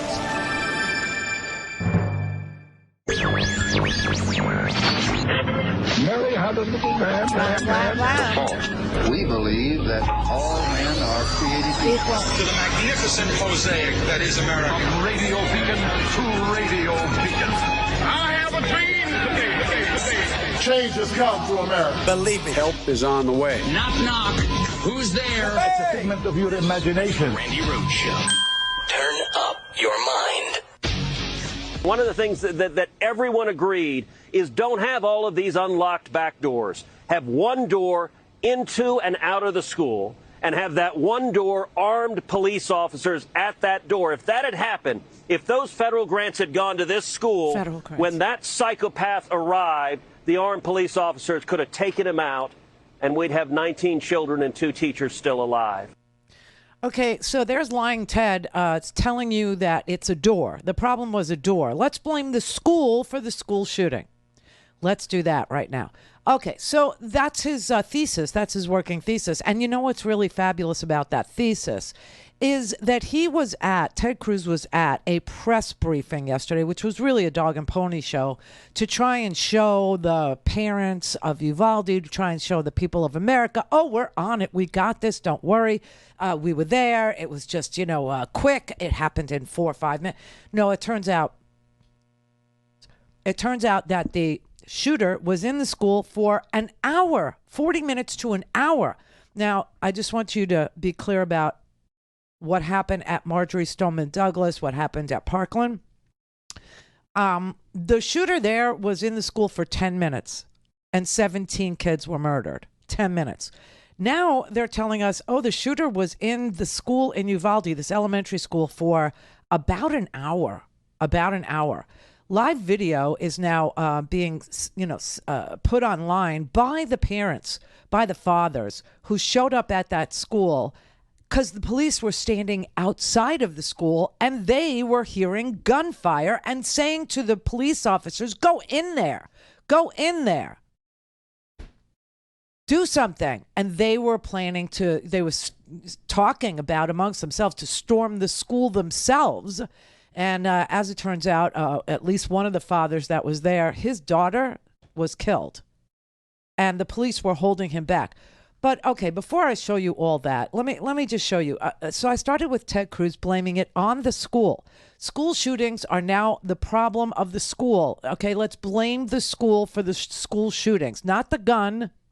I mean, they try everything. Whenever you ask them, like to their face, do you think that we should raise the age that children can buy these weapons to 21? They will pivot and they'll talk about mental health. Or if you ask them, should guns be as readily available as they are without background checks, without red flag laws, or without licensing or registration being required, they will pivot and they will talk, oh, well, the door was unlocked. Do you know what I'm saying? Meanwhile, we had an explanation yesterday from the head of the department, from the chief law enforcement officer, Steve McCraw from the Texas Department of Public Safety. He is the director. He's not a mid-level guy. He's not a regional. He's not an adjunct. He's not an underling. He is the director. And here is what he said, okay? He went towards the west side of the campus, which is a back door. But as he was approaching, as the governor mentioned earlier, there was a brave Consolidated Independent School District resource officer that approached him, engaged him, and at that time, gunfire was not exchanged, but the subject was able to make it into the school, as the governor reported. He went down a hallway, turned right, then turned left, and there was 2 classrooms that were adjoining, and that's where the carnage began. Okay, so that is the head of the Texas Department of Protection, right? The DPS. And he said that there was a police officer stationed by that door, and that the shooter, who had a long gun, who crashed his car and was walking, and now we're hearing that the shooter crashed his car into a ditch. And then the shooter saw across the street from where he crashed his car into a ditch, a funeral home with people standing outside, and he shot at them. That they were the ones that then called 911. Yesterday, it was the mother that called 911. Because they don't know what to say. They don't know what happened. They don't know what to say. Ted Cruz said, I want to blame it on the door. So you better give me a story that lets me blame it on an unlocked door with no police officer. Well, that didn't happen this morning either. This morning on CNN, John Berman asked Lieutenant Olivares what happened at the door and, whether or not there was an armed officer at the door. Why did it take as long as it did for the tactical team to go in? Well, one thing to understand, too, that we know several officers were off duty and they still responded to this. Oh, that's later. Wait, hang on. This one. When the shooter arrived here, you have said he was engaged by a school resource officer. Engaged how?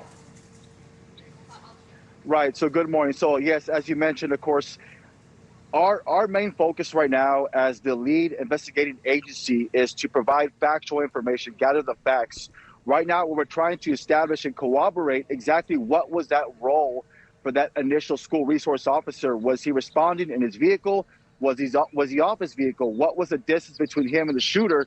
So we're trying to establish exactly what was his role and how did he encounter the shooter. So we spoke to that school resource officer yesterday evening. What? Our Texas Rangers did an interview with him. So I'm hoping to receive updated information today at some point in regards to what was his exact role when he initially saw the shooter prior to going into the school. Was he armed? Yeah, so these are police officers. Their title is a school resource officer. They are assigned to particular schools, but they are armed. They are commissioned police officers. And are you aware at this point if he did fire his weapon? At this point, we are not. Initially, there was information, there was preliminary reports that as far as engagement, there was a encounter between him and the shooter at some point where there was gunfire exchange. But right now, we are trying to corroborate that information. Okay. So if you listen to the head of the Texas Department of Public Safety and a lieutenant who appeared just this morning on CNN, he said he spoke to the armed officer. He spoke to him.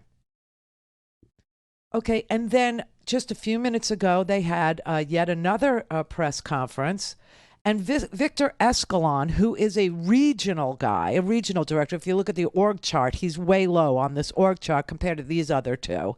And he was sent out to say this. One more thing I forgot to mention that I want to clear up that came out early on. It was reported that a school district police officer confronted the suspect was making entry. Not accurate. He walked in unobstructed initially. So from the grandmother's house to the bar ditch to the school, into the school, he was not confronted by anybody. To clear the record on that. 4 minutes later, law enforcement are coming in. Okay, they're covering something up here. Obviously, the response was so putrid. The response was so lame. The response was so disorganized that they are literally covering up whatever the response was or wasn't. And this is because Ted Cruz wants the story to be that it was an unlocked, unguarded door and that the shooter just walked in, and that is the problem, and that is where the guilt should be laid. At the doorstep of the school. Blame the school for the school shooter. Clearly, the story as late as this morning was that the lieutenant spoke to the armed officer, the police officer. They spoke to him to find out whether or not shots were exchanged before the shooter went into the school or after. And what's really creepy is the shooter was walking down the street with a military-style weapon, took shots at people on the street, who then apparently, story keeps changing, called 911, and still the shooter was able to make it into the school past a police officer with a gun. All things Randi at RandiRhodes.com. Go for launch. Speaking truth to power, the Randi Rhodes Show. Do you want to talk about how we could have prevented the horror that played out across the street? Yeah. Look, the killer entered here the same way the killer entered Santa Fe. Through a back door, an unlocked back door. I sat down at round tables with the families from Santa Fe. We talked about what we need to do to harden schools, including not having unlocked back doors, including not having unlocked doors to classroom, having one door that goes in and out of the school, having armed police officers at that one door. That is the policy of the district there in Uvalde. That is the policy in Texas, to have security staff patrol door entrances, parking lots, the perimeters of campuses at middle and high schools. But nobody's sure if that applies to elementary schools. However, yesterday at the Press Dog and Pony Show, the director of the Department of Public Safety in Texas said that there was an armed officer at the door. Today, we had a briefing where Victor Escalon, who's the regional director for this region, say that he doesn't know if the door was locked or if the door was unlocked. This is 48 hours later. He still doesn't know. He has no idea. But he's pretty sure there wasn't a police officer there, even though this morning a lieutenant told us there was a police officer there that he spoke to. Is he speaking to Casper the Friendly Ghost? Who is he speaking to? The spirit of Ray Liotta. Oh, I'm devastated. I just, you know me. I don't do like passings very easily. I don't memorialize people who have just recently passed away. Probably because I think about their families, and I think about people pretending to know them and people trying to get closer to people who passed than they really are. And so I just, I just know that you've heard the news. There's no but Ray Liotta, Karen, I got things organized. Ray Liotta, I got some beautiful veal I was just going to fry up as an appetizer. Keep stirring the sauce, Ray Liotta. He died in his sleep in the Dominican Republic, working on a movie, always working. Always working. And you know what's crazy? Jessica and I were just talking about our favorite actors. We were going through a list. Hers is like Jeff Goldblum and Leonardo, And mine is, like Ray Liotta and, De Niro. A little Pacino here and there, sometimes overacting, Scent of a Woman. Please, spare me that. But Ray Liotta, so anyway, it's like so sad, the news. So sad, especially if, you were a Ray Liotta fan, and Brett was too. So, and my whole family, when I actually sent an email and I realized I had to copy everybody in my family, everybody. Like I had to copy Howard, I had to copy Jessica, I had to copy my first husband, Jimmy. Everybody was just, wow. That's unexpected. He was 67 years old, only 67 years old. Really sad, really sad. But the news is sad. The news is unbelievably sad. Okay, so somebody is lying to us, and here's how we know. Cell phones. Yeah, cell phones. Okay, the parents in Uvalde were outside the school blasting the police for not doing anything. Look, they're just all f***ing parked and outside, man. They need to go in there. Get in. What the f*** is the f***ing deal, dude? There's kids. Oh, man. I'm gonna go. Look at that bro. They're all in there. The cops ain't doing but standing outside. All the kids are inside the f***ing school, and they're just standing. They're f***ing parked. Oh, my God. Where in the nobody's about that. Look, they're over there with the guns. Oh my God. And all the parents are gonna go in. They. Yeah, like our kids are there, man. My son's right there. Take cover. They said take cover. Don't push me. Go. Man, y'all can't be like that, man.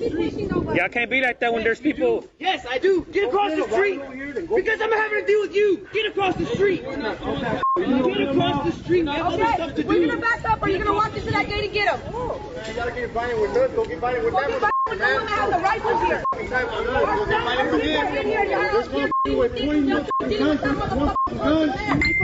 You know that there are kids, right?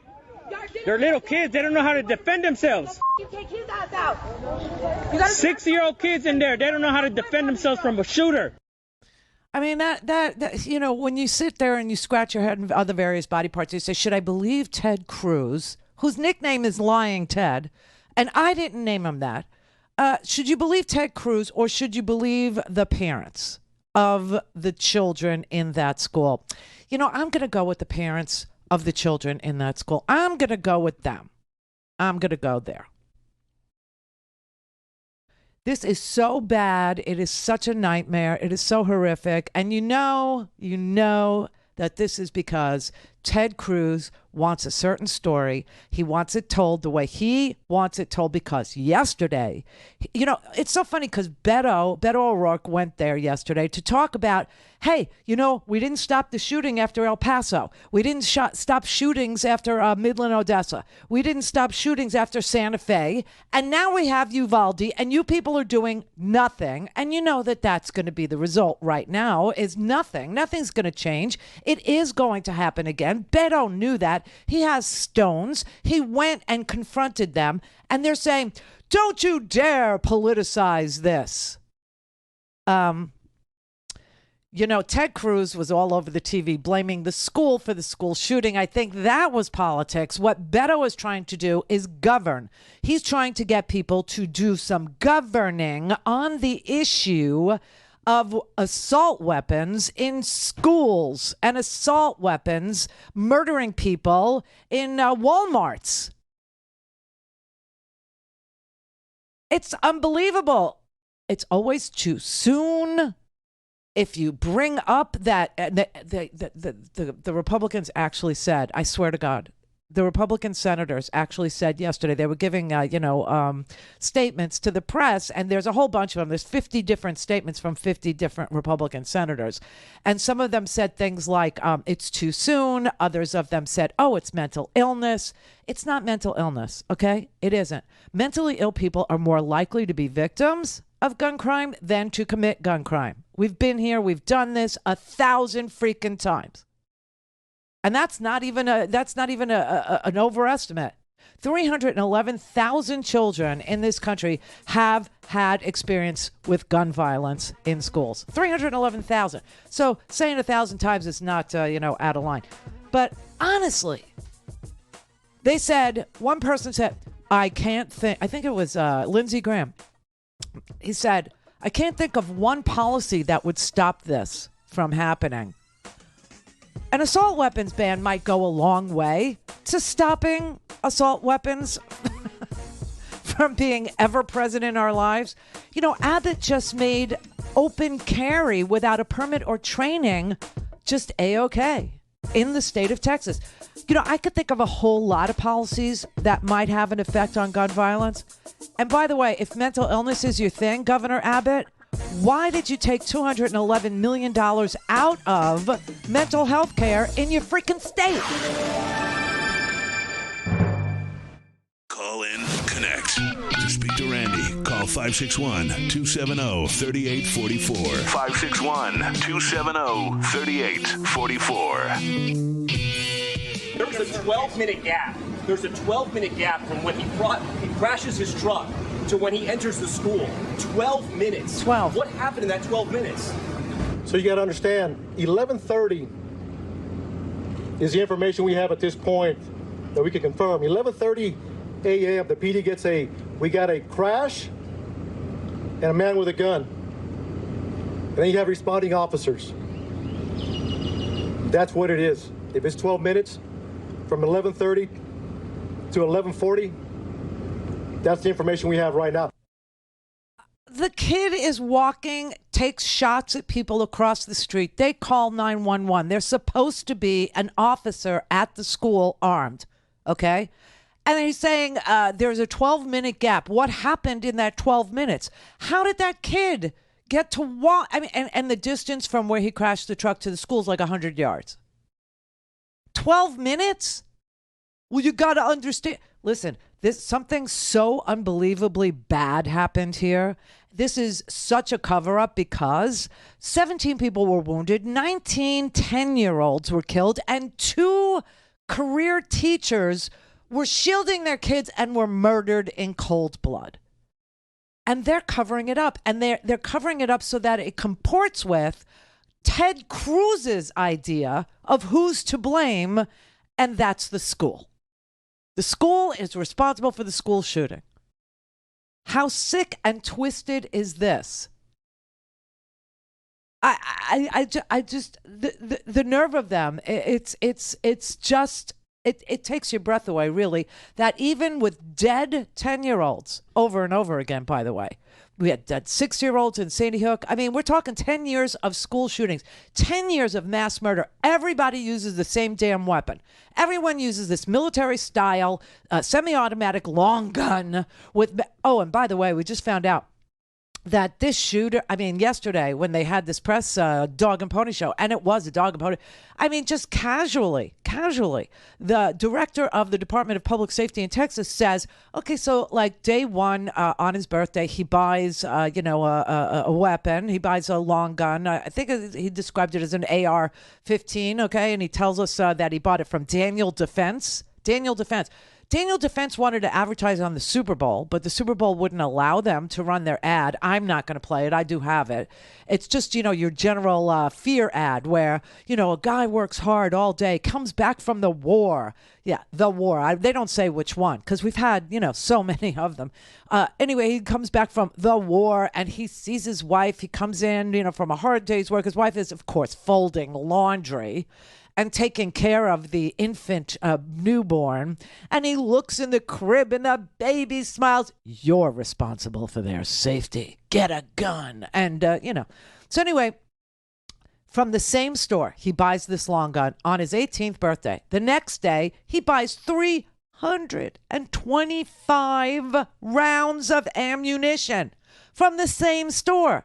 325 rounds. Like, what the hell does anybody... Are you going to be, toppled by a herd of marauding buffalo?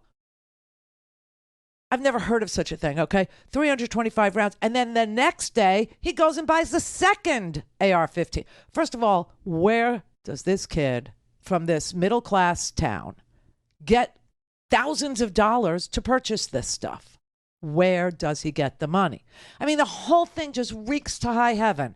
And if we had some sort of a red flag law, and not about mental illness so much, but about purchases like this, where someone goes on their 18th birthday and they buy a long gun, and then the next day they go and they buy 325 rounds, and then the next day they go and they buy a second long gun, and they're 18 years old. Do you know what I'm saying? Why doesn't that trigger some sort of a, listen, if somebody uses my credit card at a store I don't usually shop in, well, the bank freaking knows, right? And tells me, did you make this transaction? Type in yes if you did and no if you didn't. That can't happen with guns. Somehow that's unconstitutional. You know, I got news for you. The Constitution doesn't say that 18-year-olds can buy semi-automatic weapons and 325 rounds of ammunition. And in fact, even Justice Antonin Scalia, who left us with this ridiculous Heller decision that overturned years of precedent about guns in this country. See, we were always operating under the opinion of the court that said that the United States Constitution does not permit everyone to bear arms. The Supreme Court for about 50 years, just like we're about to overturn Roe, this is so disgusting how they paid for this, okay? But prior to paying for Supreme Court justices, we were operating in this country under Miller. And the Miller decision, you can go look it up, go check me out, said that there is no constitutional right to keep and bear arms, that a well-regulated militia was, in fact, the National Guard. And then Scalia came with this Heller decision, and basically what he said was that everybody has the right to keep a handgun. I don't know, he just made this up out of whole cloth, but okay, people didn't have a huge problem with it. Everyone could have a handgun in their home for home protection. But even in the Heller decision, he says not semi-automatics. He says you can't have any weapon you want. And so every time you hear these people screaming and yelling about you can't prohibit an 18-year-old from going out and buying a long, that is not what the Constitution says, and it isn't even what this bought and paid for Supreme Court said in the Heller decision. We're about to have another gun decision come out of this new Supreme Court, the 6-3 version of the big money purchasing Supreme Court justices. They're going to do another gun case, okay? In June, we're going to get the Mississippi case about, abortion. Which, by the way, reminds me, Allison Camerata, she's very smart. She's on CNN, and she was interviewing a state representative named James White. And she asked him, why in this state, meaning Texas, are you so concerned with embryos but not concerned with living, breathing 10-year-olds? What we want to know is what your solution is. And the reason I ask is because we've all seen how quickly and creatively Texas, your local legislature, can act when it wants to, say, protect the unborn embryo. Why not act with that alacrity to protect living, breathing 10-year-olds? In this school behind me, use that same blueprint that you used for your abortion law. Make there be waiting periods. Make them have to come back to the scene more than once. Make them have to answer questions. Why can't you protect living 10-year-olds? Well, thank you for that question. And let me tell you why we will not have not taken that approach consistent with the legislation you brought up as it relates to innocent unborn life in the womb, is because we have this thing called the Constitution. The Constitution actually says that every single citizen has privacy rights that cannot be taken away without due process, but it doesn't say anything about an 18-year-old owning a semi-automatic weapon of war. They just make this crap up. They're not. They love the fetus, hate the child. This is the Randi Rhodes Show. To speak with Randi, dial 561-270-3844. That's 561-270-3844. Use that same blueprint that you used for your abortion law. Make there be waiting periods. Make them have to come back to the scene more than once. Make them have to answer questions. Why can't you protect living 10-year-olds? Well, thank you for that question. And let me tell you why we will not have not taken that approach consistent with the legislation you brought up as it relates to innocent unborn life in the womb is because we have this thing called the Constitution. What? Okay. And what we really need to be looking at is whether it's in Buffalo, whether it's in Uvalde, is these young men, for some reason, that have some very disturbed emotional state. We need to look at our mental health system. What and how evidence we is there that there is a mental health issue here, sir? We heard the same thing from the governor. We heard it from several elected officials. The governor has said there is no known connection to mental health illness. Right. This person was obviously angry. This person was obviously hateful. That's not mental illness. Okay? That's just not a diagnosable mental illness. Anger, hostility, hatred. I'm sorry, it's just it's not a mental illness. And the Constitution does not talk about 250 years ago. It doesn't talk about semi-automatic weapons. It doesn't talk about magazines that hold 100 rounds of ammo, because they would be stunned to know that a bullet even exists in this world. You're talking muskets and gunpowder, you know, put in little powder packages. And I tell you, you know, this whole lie about, oh, the Constitution allows anybody to have a bazooka or an Uzi or an AK or an AR. It does not. And in fact, when Antonin Scalia wrote the Heller decision, he said this does not entitle you to any weapon of your choice. It was specifically about having a handgun in your home. They just make this crap up so that they can continue the grift, so they can continue to take the money. And you want to know something really sick and weird? Okay, it's sick enough that, just Tuesday was the day of this mass murder, okay? And that was only 10 days after the previous mass murder in the supermarket in Buffalo.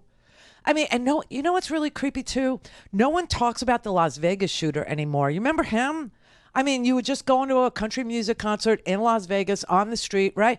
And a guy in a hotel is shooting, 58 dead people, like in 2 seconds. Nobody even, we failed to find the motive. Something really strange happened with the Las Vegas shooting, and they never even reference it. It's always, this is the largest mass shooting. 58 freaking people. You could be anywhere in America, and you're not safe. But check this out. So the NRA, just, a few days after this 2 weeks of mass death at the end of these barrels of these guns, are going to go ahead with their annual jubilee.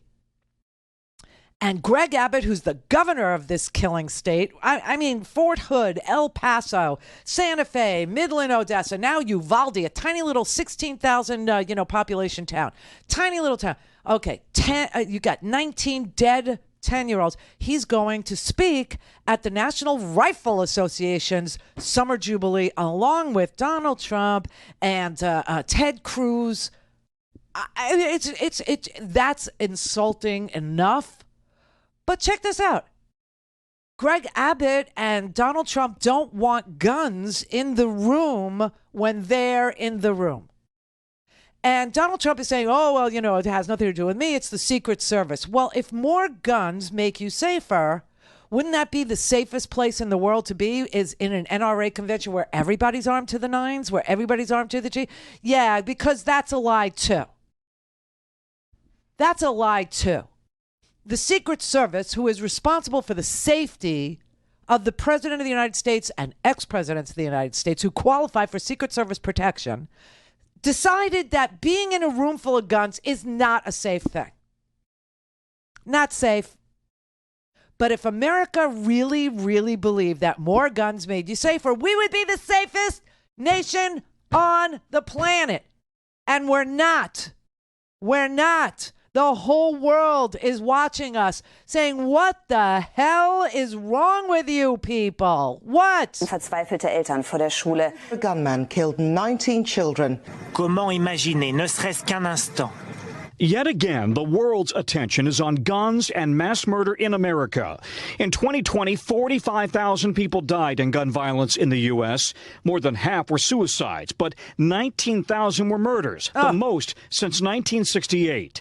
While Central and South America lead the world in gun deaths, the U.S. has far higher rates than Canada, Europe, or Asia, which have much stricter gun laws. Why?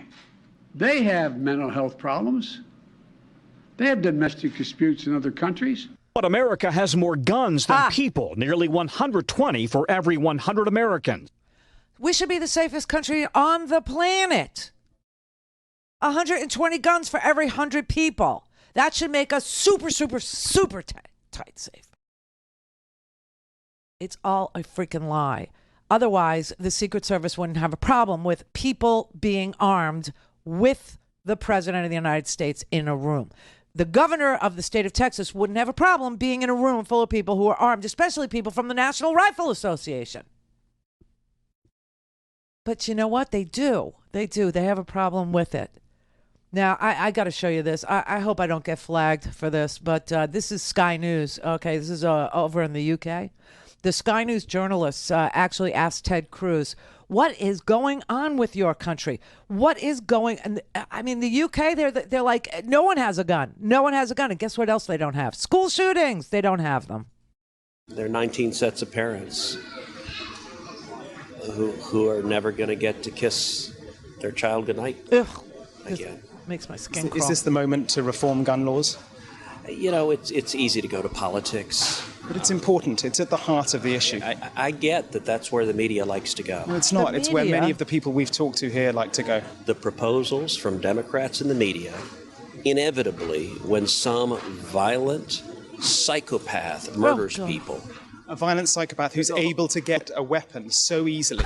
18-year-old with 2 AR-15s. If you want to stop violent crime, the proposals the Democrats have, none of them would have stopped this. But why does this only happen in your country? I really think that's what many people around the world just, they cannot fathom. Why only in America? Why is this American exceptionalism so awful? You know, I'm sorry you think American exceptionalism is awful. I think this aspect of it. You got your political agenda. No, it's honestly, God love you. Senator, it's not. I just want to understand why you do not think that guns are the problem. Why is this just an American problem? It is just an American problem, sir. Mr. Cruz, why is America the only country that faces this kind of mass shooting? But you can't answer that. You can't answer that, can you, sir? You can't answer that. Why is this country? Why is it that people come from all over the world to America? Because it's the freest, most prosperous, safest country on earth. It may be the freest. It may be the most popular. Why are our kids dying in school? 311,000 of our children have been involved in gun violence in their schools. You know, I mean, listen, he is such a complete and utter propagandist for the NRA. It is just so exceptional what he does. You know, governing is what people are supposed to do when you elect them. They're supposed to govern. It's not politics. It's called governing. And why we have a government is very simple. It's very simple, everybody. We have a government to solve problems that individuals alone cannot solve. That is it. That is the entire function of government. That's why we have a Food and Drug Administration that inspects our food, because we can't do that. That's why we have a Senate. We have a Senate so that they could ban assault weapons. Oh, I can't think of one single thing that would stop the gun violence. Not one single thing. An assault weapons ban might go a really long way to stopping crime and murder with assault weapons, which, by the way, is going to be the excuse in the end about why the cops couldn't go in there. Well, we were outgunned. One single 18-year-old. And all these police officers who responded, apparently according to this briefing we got today, they responded from San Antonio, they responded from, Del Rio, they responded from Laredo, they responded from all over southwest Texas. Oh, they were coming from everywhere. Meanwhile, it was a Border Patrol SWAT team, a tactical team from Border Patrol that literally went in there. Because one kid, one miscreant, one person, and I don't know why women don't do this, but one male with a semi-automatic weapon and the most awesome assemblage of bullets, 300 bullets he had, can outgun gun entire police forces. And that's what's supposed to give you comfort? That's what's supposed to make you and you know, the Republicans, they just want to escalate. They just want to escalate. Donate. Mary had a little man. The fault. We believe that all men are created equal. To the magnificent mosaic that is America. From radio beacon to radio beacon. I have a dream. Change has come to America. Believe me. Help is on the way. Knock, knock. Who's there? It's a figment of your imagination. Randi Rhodes Show. Turn up your mind. I advocate always for an armed security guard. Armed school safety officer. Armed deputy. Arming teachers. Potentially arm and prepare and train teachers and other administrators. Armed school staffers. Bring in policemen. Training the students themselves. Retired military, retired law enforcement. We can offer them tax breaks. If you give law enforcement the opportunity to impose martial law, we can guarantee safety and security. Securing that perimeter, providing kind of a ring of steel. You have the fences, you have the main administration building, and then you have wide gaps on either side. The fencing's not very high. Were the doors locked? Bulletproof glass. All of these shootings have happened at the same time that we see religion and Christian values and Judeo-Christian values declining. Anybody who decides that they want to do something like this should immediately know that attacking a school is a death sentence for them. Kids are afraid of being the school snitch. We have to stop letting these schools be gun-free zones. People need to put their phones down and get to know the person next to them. We have spent billions of dollars on COVID-related measures for our schools. Let's take some of that money and divert it over to hardening these soft targets. A lot of these private schools, they take security way more serious. Parents, take your children to church. Oh, my God. Oh, my God. So lack of religion, cell phones, and COVID are the reasons these things are happening. Cell phones? The one said, "Hey, put your cell phone down. Talk to your neighbor." Yeah, that's going to stop school shootings. No, my favorite one of all of those, besides for God, okay, this is because the very religious people who live in Uvalde. By the way, I have to tell you, one of the first places that the grieving parents went, and the parents whose children survived went, was to the church, because that is who they are. These are extremely religious people, extremely religious people. That community, they go to church. So, to that one, but you know, they just want to they just want to spoon feed their white elderly audience excuses for why everyone could have a weapon of war open carried and 300 rounds of ammunition, and it will all make you safer. Okay, but one of my favorite things that they said there, besides for talk to, was train the children. Train the children to defend themselves. So what we're going to have to do is screw the idea of building schools. We're not going to build schools. We're going to build prisons. We're going to build fortresses. We're going to put our kids in fortified castles in order to educate. Or maybe we should just educate them at the NRA, because you know what? There's no guns allowed at the NRA. So the NRA is probably where we should be sending our kids if we want to educate them. But no, their solution in that little clip, one of their solutions in that clip was train the children. Well, Sandy Hook, you know, they were 6. Uvalde, they were 10. So when do we start training them? I guess 5. I guess at 5 years old, we teach our children that the world is such an ugly, hostile place that they are likely to face gunfire by angry, ostracized teenagers who obviously have problems graduating high school or have parental unit problems and no place to go to talk about their problems, so they go to the gun store. And this is why you have to train yourself at 5 years old to shoot. I guess we're going to have 5-year-olds who are fluent in AR. This is some sick and twisted crap that they peddle on this channel. This anti-police narrative is forcing people not to call police. A series of interlocking doors at the school entrance that are triggered by a tripwire, and it traps the shooter like a rat. God is the answer to that. There's a moral rot going on that we all need to dig in and try to address. I vote for decreasing social media exposure. We need to start focusing on mental health. Tell us why you think it's important to pray in a moment like this. It calls for faith and prayer. Why? Oh my God. Oh my God. Oh my God. Oh my God. Anything but the gun. You get it? Anything but the gun. Everything but the gun. Blame it on everything but the thing that's actually killing kids. Blame it on everything except the thing that killed grandparents in a supermarket in Buffalo. Blame it on everything except for what killed people in Fort Hood or in Santa Fe or in Columbine or in Aurora or in Littletown. Well, it was the same thing. I'm sorry. I'm getting my mass murders all confused. There's just so many of them. Midland, Odessa, Santa Fe, Uvalde, Fort Hood. I mean, honestly. Las Vegas. No one talks about freaking Las Vegas. What the hell happened there?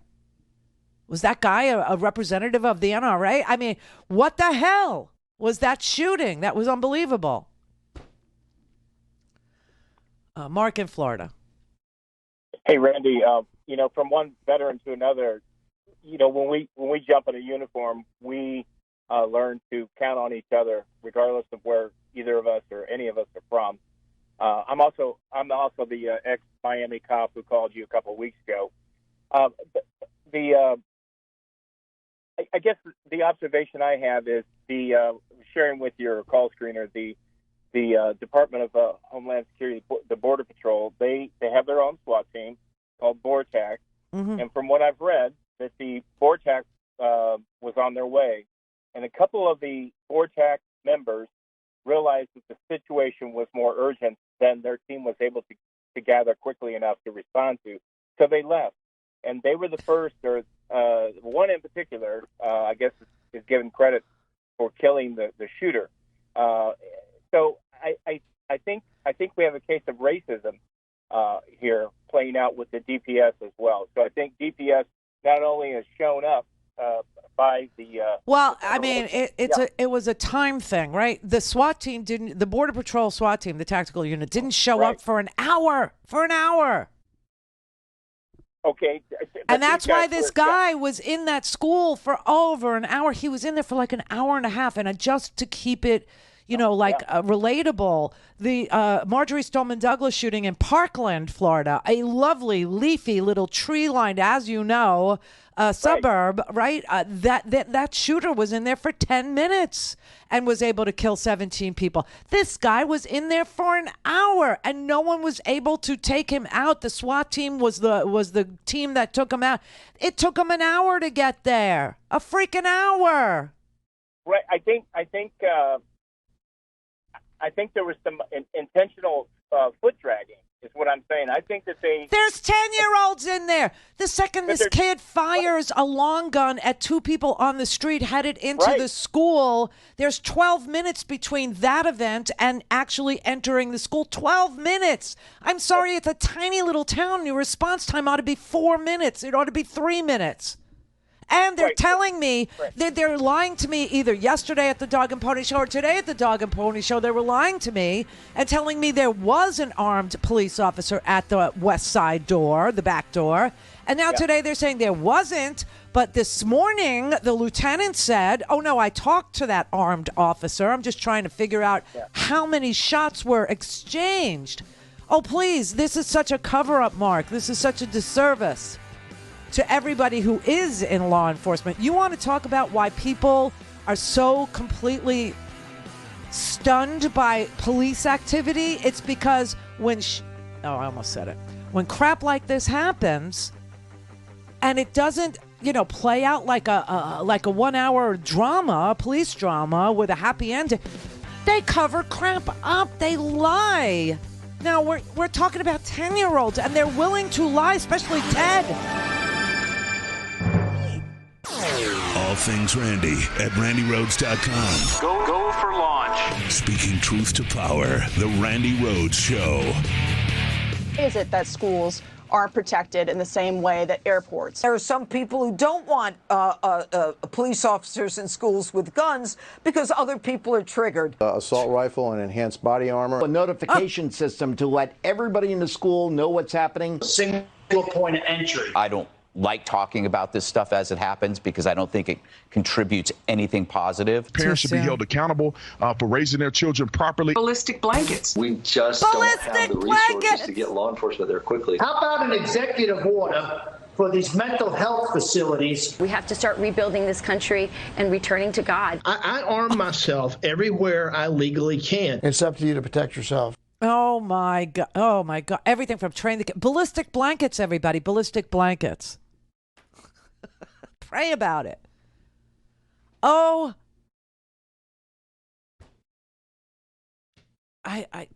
There's so much I want to say, and I can't because it'll all come out with the F word. Like one after the other, after the other, after the other, after the other. Like F Ted Cruz, okay?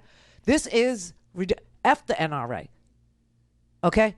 This is madness. Anything at all as long as there's more guns involved in the solution. Arm the children themselves. Did you hear the guy that said we should have a tripwire at the school entrance so that if somebody walks in and they trigger the tripwire, then I don't know, something like a mousetrap happens, right? You all of a sudden they're caught, they're trapped. He said they're trapped in a cage. Oh my God, we're getting like all medieval on your ass here. This is insane. This is insane. And the reason why it's insane is just because the people who are governing, the people who are responsible for this mess, the people who are literally telling you that in the United States Constitution that was written 250 years ago, the founding fathers intended for 18-year-olds to be able to open carry long weapons with 300 rounds of ammunition into a school, right? This is what... And because they govern this way with lies and cheating and soulless governing, that is why it looks this way. That is what has happened to this country. This country is dying. You understand that? The country is dying because it is led by soulless people with zero moral compass, zero morality, zero. Not even a shred of decency, not even a shred of self-awareness or not even an iota. Oh, that made me think of Ray Liotta. Oh, not even a tad, not even a touch of morality enters into the Republican governance. Okay, they have no principles, they have no morals, they have no compass, they don't care about any of us. It is the most insane government I think I've ever seen in the history of the world, aside from the 1930s. Walter in Florida. Walter? Hello, anybody there? Yes, there's somebody here. Hi. Will it drop out again? Nope, you're good. Okay. Bob in Oregon. Yes, Randy, hey, love your show. Thank you for answering my call. Hey, get an opinion from you if I could. I know it sounds like you're around 60 years old. And I'm at 67, almost 68. I remember back in Vietnam where they showed the carnage on television. You and I both have seen this. I think you did. I did. Old enough to have seen it. Yeah. And I'm curious. We can't get money out of politics. We don't seem to be able to do anything for the last 20 years. Why can't we show this on national television? I know it's terrible. I know it's carnage. But so is it to go in and take an innocent life of some 10, 11-year-old or whomever, even younger than that. We know it goes way back into kindergarten darn near. But anyway, would this work, Randy? Is this plausible? Is this something we could look at? Because if we don't get money out of politics, girl, we're never going to get anything done. Not voting rights, not gerrymandering, nothing will get done. What's your opinion? Well, you're right about the money in politics, and the only way to get the money out of politics is to vote the people who are impediments to passing a law, a campaign finance reform law that says that money cannot, buy senators. Money can't go from, the NRA to the pockets of, House members, etc. It's about us voting. And you're right. We're gerrymandered out of our majorities so that, they can break our grip on, our local politics. But as far as showing the carnage, I'm there. I'm there. I mean, America has to see what a 10-year-old with a blown off face looks like. Right. Exactly. And Randy, you know that, and I both know that during that time period of Vietnam, how effective it was. They didn't really realize it. That's why you don't see anything about wars, and other than, you'll see a bomb blow up or something. You don't see the carnage like we used to look at it when we were kids. And whether it affected you or not, it did affect enough people that went out, and we did have those anti-war protests, and it made a difference. So why couldn't this make a difference? I really believe in it. No, I'm not arguing with you, and I'm usually, somebody that doesn't want to show, some horror show on television. I don't want to show, but we're there, unless and until people realize what they're advocating for, and what they're advocating for are guns that literally tear the tissue, that just shatter bones, that rip the face off of children to the point where only DNA can connect that child to their parents. Okay, it's just so sad. Absolutely. And Randy, one other thing, I will let you know I am an avid hunter. I have it in the last few years since I got into Oregon, new territory, things like that. And I was in the state of Washington. Anyway, I've seen what a regular hunting rifle will do to an elk, a huge elk, 3/4 the size of a deer almost. A deer. I've seen what this does, and I've actually had to sit there and take the bloodshot meat away from animals, so it would be something that I could process and use.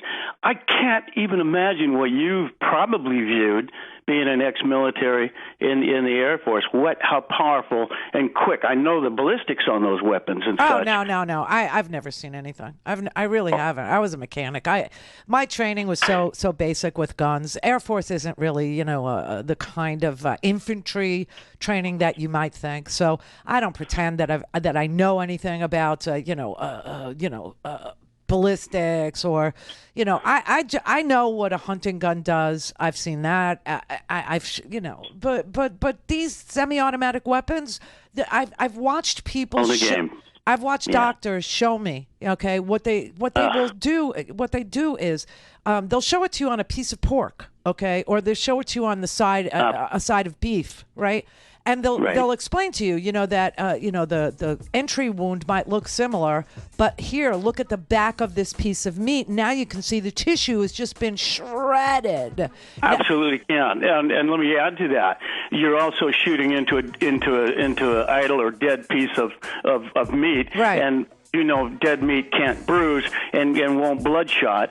So you can imagine how the tripling effect, or even higher than that, of eyesight if you would have viewed that on a live pork or beef, either one. That's right. And I factor that in too, is that it can't bruise and that it's not bleeding and all that. Exactly. Right. And these people, if we got to get money out of politics, it's going to take extreme measures. You guys are doing great. Thank you. Call in, connect. To speak to Randy, call 561-270-3844. 561-270-3844. Yeah, Bob in Oregon is right. He is. He's absolutely right. We need to show the carnage. He's right about the Vietnam thing. I'm 64. That's how old I am. I'm 64. And so when Vietnam was raging, I was a kid. But we ate dinner in the kitchen, and my mom had a little black and white TV in there. And every night you'd see body bags being loaded into helicopters, body bags being loaded into cargo planes. You saw Dan Rather take live fire on TV. See, this is why I think Ukraine resonated with the American people, right? It's far away and all that. But the war was being covered in real time. You could see the bombs. You could see the drones. You could see the soldiers. You could see the babies. You could see the parents. You could see the people in Ukraine hiding in the subway. You could see them, right? They don't do war like that anymore in the United States. Why? Because it turns people away from war as a solution to whatever your problem is. It turns people away from it. It makes people more peaceful to show war. Maybe if we showed carnage of 10-year-olds and 6-year-olds and 17-year-olds, maybe if we showed what the interior of the Walmart looked like in El Paso, maybe if we could see what happened in Buffalo, maybe if we could see the inside of the Tops grocery store, maybe if you could see what the medics see, maybe if you could see what the first responders, who you love so much, maybe if you could see what they see, it would turn you off from everybody needs to arm themselves. Everybody needs to be, prepared to shoot to kill. Maybe it would stop this escalation into literally civilian warfare in tiny little towns, in major cities, in suburbs, in tree-lined streets. See, that's the thing with Ukraine. You're talking, when you talk about Kharkiv, or you talk about, Odessa. These are seaside summer vacation towns, or Kharkiv is like a place where, you go to get out of the city for your summer, where you take your kids. It shocked the conscience. It shocked people to see it. I'm gonna play you as close as we'll ever get in this environment. This is a guy. His name's Angel Garza. Angel is a medic. Angel also had a 10-year-old daughter named Amaria Joe. Angel responded as a medic to the Uvalde Elementary School. And here's what he told Anderson Cooper happened. I'm a med aide, so when I arrived on the scene, they still had kids inside. They started bringing the kids out, and I was aiding assistants. One little girl was just covered in blood, head to toe. Like, I thought she was injured. I asked her what was wrong, and she said she's okay. She was hysterical, saying that they shot her best friend, that they killed her best friend, and she's not breathing, and that she was trying to call the cops. And I asked the little girl the name, and she told me, she said Amory. That's how you learn.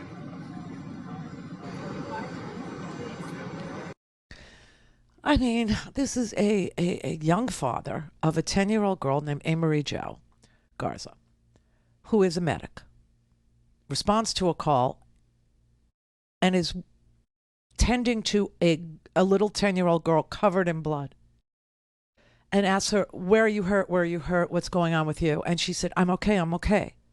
Turns out I had read the story before. The story is that this little girl who came out covered in blood, she had blood from the top of her head all the way down to the middle of her body. Her hair was singed from bullet fragments, from the heat of the bullets. Her hair was literally singed off. And she was hysterical, crying. They thought that she was injured. She wasn't. She was covered in blood from laying on top of her best friend. She thought, if I lay on top of my best friend, they'll think we're dead. The shooter will think we're dead and will just step on over us. But it turned out her friend had been shot and was bleeding out all over her.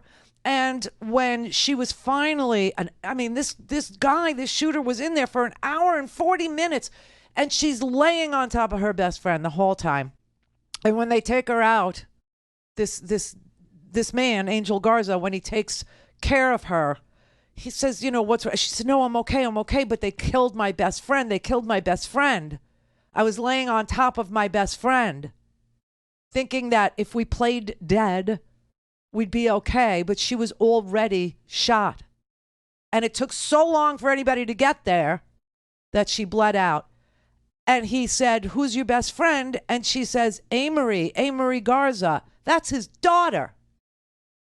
And that's how he found out his daughter was dead. That's as close as you'll get to the horror of what this is in today's media environment. Now, I could tell you, like, if I had the video and I played it, they would take me right off of social media. I mean, right wherever we're streaming, they would just take us down. period. Except I don't know what free speech would do. I'd have to clear it with them first. But we would not be able to show it on YouTube. We would not be able to show it on Periscope. We would not be able to stream it on any platform that you may be using to watch this show. They would take it down. But maybe it's time that you saw the carnage. Because maybe then there would be no party affiliation separating us. Maybe then there would be no, BS interpretation of what you think the Constitution requires. Maybe it would just be that America really is a decent country full of decent people who really do care about children, and not just fetuses and not just embryos and not just, fertilized eggs. Maybe it really is a place that says, okay, you know what? If somebody wants to buy a gun, we have to treat them like every woman who wants an abortion. A mandatory 48-hour waiting period, parental permission, a note from his doctor proving he understands what he's about to do, a video he has to watch showing this kind of carnage, showing what gun violence looks like, sounds like, smells like, an ultrasound wand up his ass, just because. And you close down all but one gun shop in the state, and you make him travel hundreds and hundreds of miles to take time off of work and pay for his gas and stay overnight in a strange town just to buy the gun. And then you make him walk through a gauntlet of people holding photos of loved ones that they lost to gun violence, who call him a murderer and beg him to change his mind and not buy the gun. I wish I had thought of that. I didn't think of that. Rex Chapman, who's got hundreds of thousands of followers. We have 60-something. He found that somewhere and he posted it last night. And I just retweeted him and said, I'm a yes, who's with me? Why is it so easy to buy a killing machine when a woman has never, I've not seen a woman commit a mass shooting. And we treat us like that. This is the Randi Rhodes Show. To speak with Randi, dial 561-270-3844. That's 561-270-3844. We can do a lot of things, and Texas has done a lot of things after the Santa Fe shooting. Obviously, we have to do more. We have to harden these targets so no one can get in ever except through one entrance. Maybe that would help. Maybe that would stop someone. But it's really bigger than that, Tucker.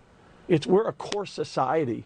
We're a society that's just at each other's throats all the time, and we're better than this as a nation. And then when Beto O'Rourke shows up and never raises his voice, but just wants to address you and the governor about your lack of responsibility for children in your state, you call him a son of a bitch, tell him he doesn't belong, and he's an embarrassment, and kick him out because you're working so hard, Dan Patrick, that's the lieutenant governor of Texas, to uncoarsen the culture. No, listen, they will blame everything and anything. Oh, we have to harden schools. Oh, we need bulletproof windows. Oh, we got to train the kids to protect themselves. Oh, we got to get kids off cell phones and talk to their classmates more. Oh, we got to pray. Oh, they're not God-loving enough, or they're not God-fearing enough, or they're not, talking to God, all day, every day, 24/7, whatever. How about an assault weapons ban? We've tried a lot of things in Texas. You never tried having gun laws. I don't think there's one gun law in Texas. I don't think there is. There's plenty of, laws about women. There's plenty of laws about, what you have to do and where you have to go and how far you have to travel and, how available, health care is. There's no mental health care in Texas. You want to hear something that's going to shock Mississippi and West Virginia?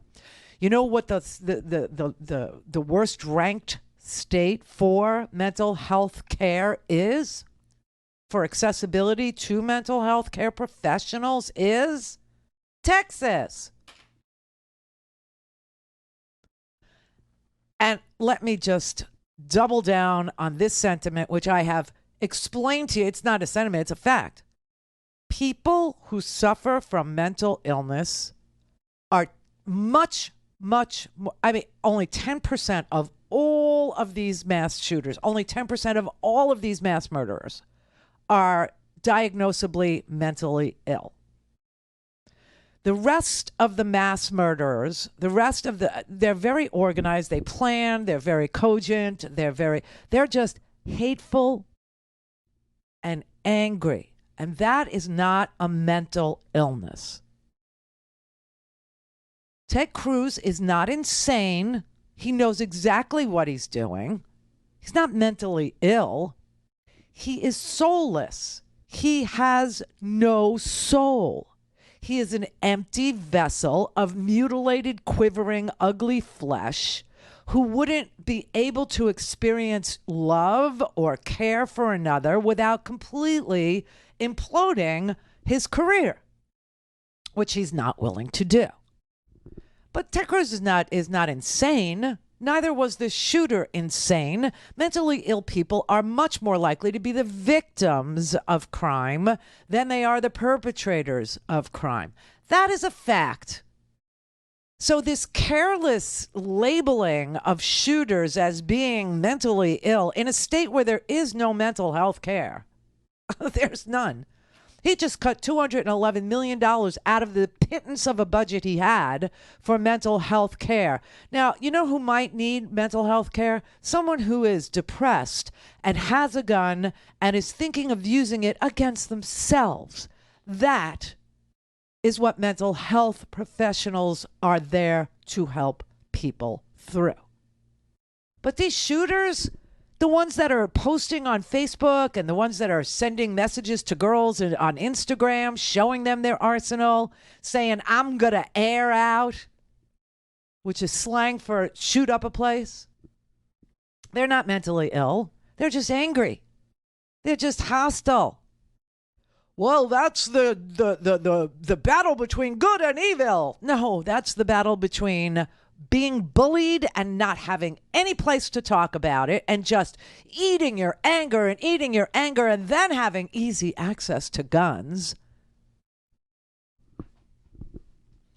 Having a very bad home life where your parents are either fighting all the time or don't live together and you end up living with grandma.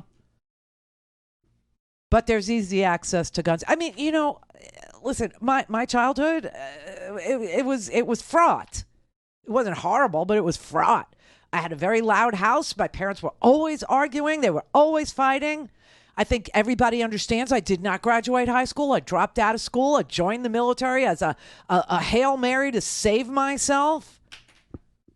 But that's because guns weren't easily available to, disgruntled kids like me. God only knows, what would have happened if I could have had access to a gun. Probably I wouldn't be here right now. Our country is so sad and so angry. And, if you want to talk about, mental health or you want to talk, then until we get the situation straightened out on the mental health question and the access to it, how about we limit the access to the guns? How about we limit the access to the ammo? How about if somebody goes into a store and buys 325 rounds of ammunition or 325 of anything at all, a red flag goes up. How about that? Better than a tripwire that's going to come down like mousetrap and capture the person. I mean, this is just insanity. And it's all because they will throw anything at this problem except the solution, which is stop the manufacturing and the sale of weapons of war in our freaking country, especially to 18-year-olds. Now, I will tell you this, California, this is crazy. California, actually, in Texas too. Texas has a 21.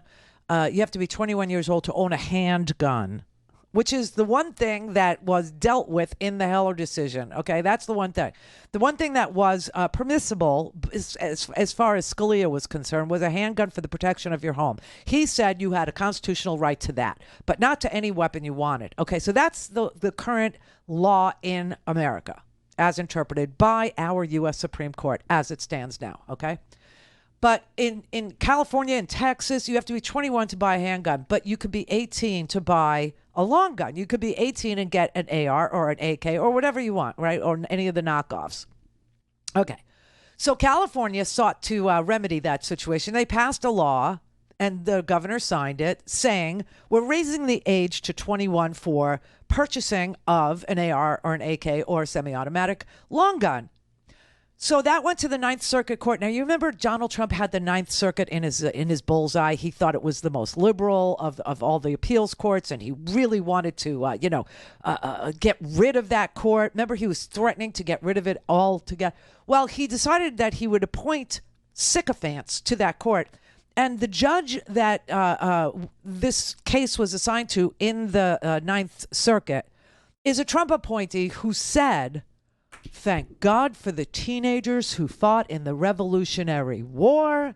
If it wasn't for the young teenagers who fought 250 years ago, we would have no country, and therefore I am repealing and saying it is unconstitutional to raise the age limit to 21 to buy a semi-automatic weapon."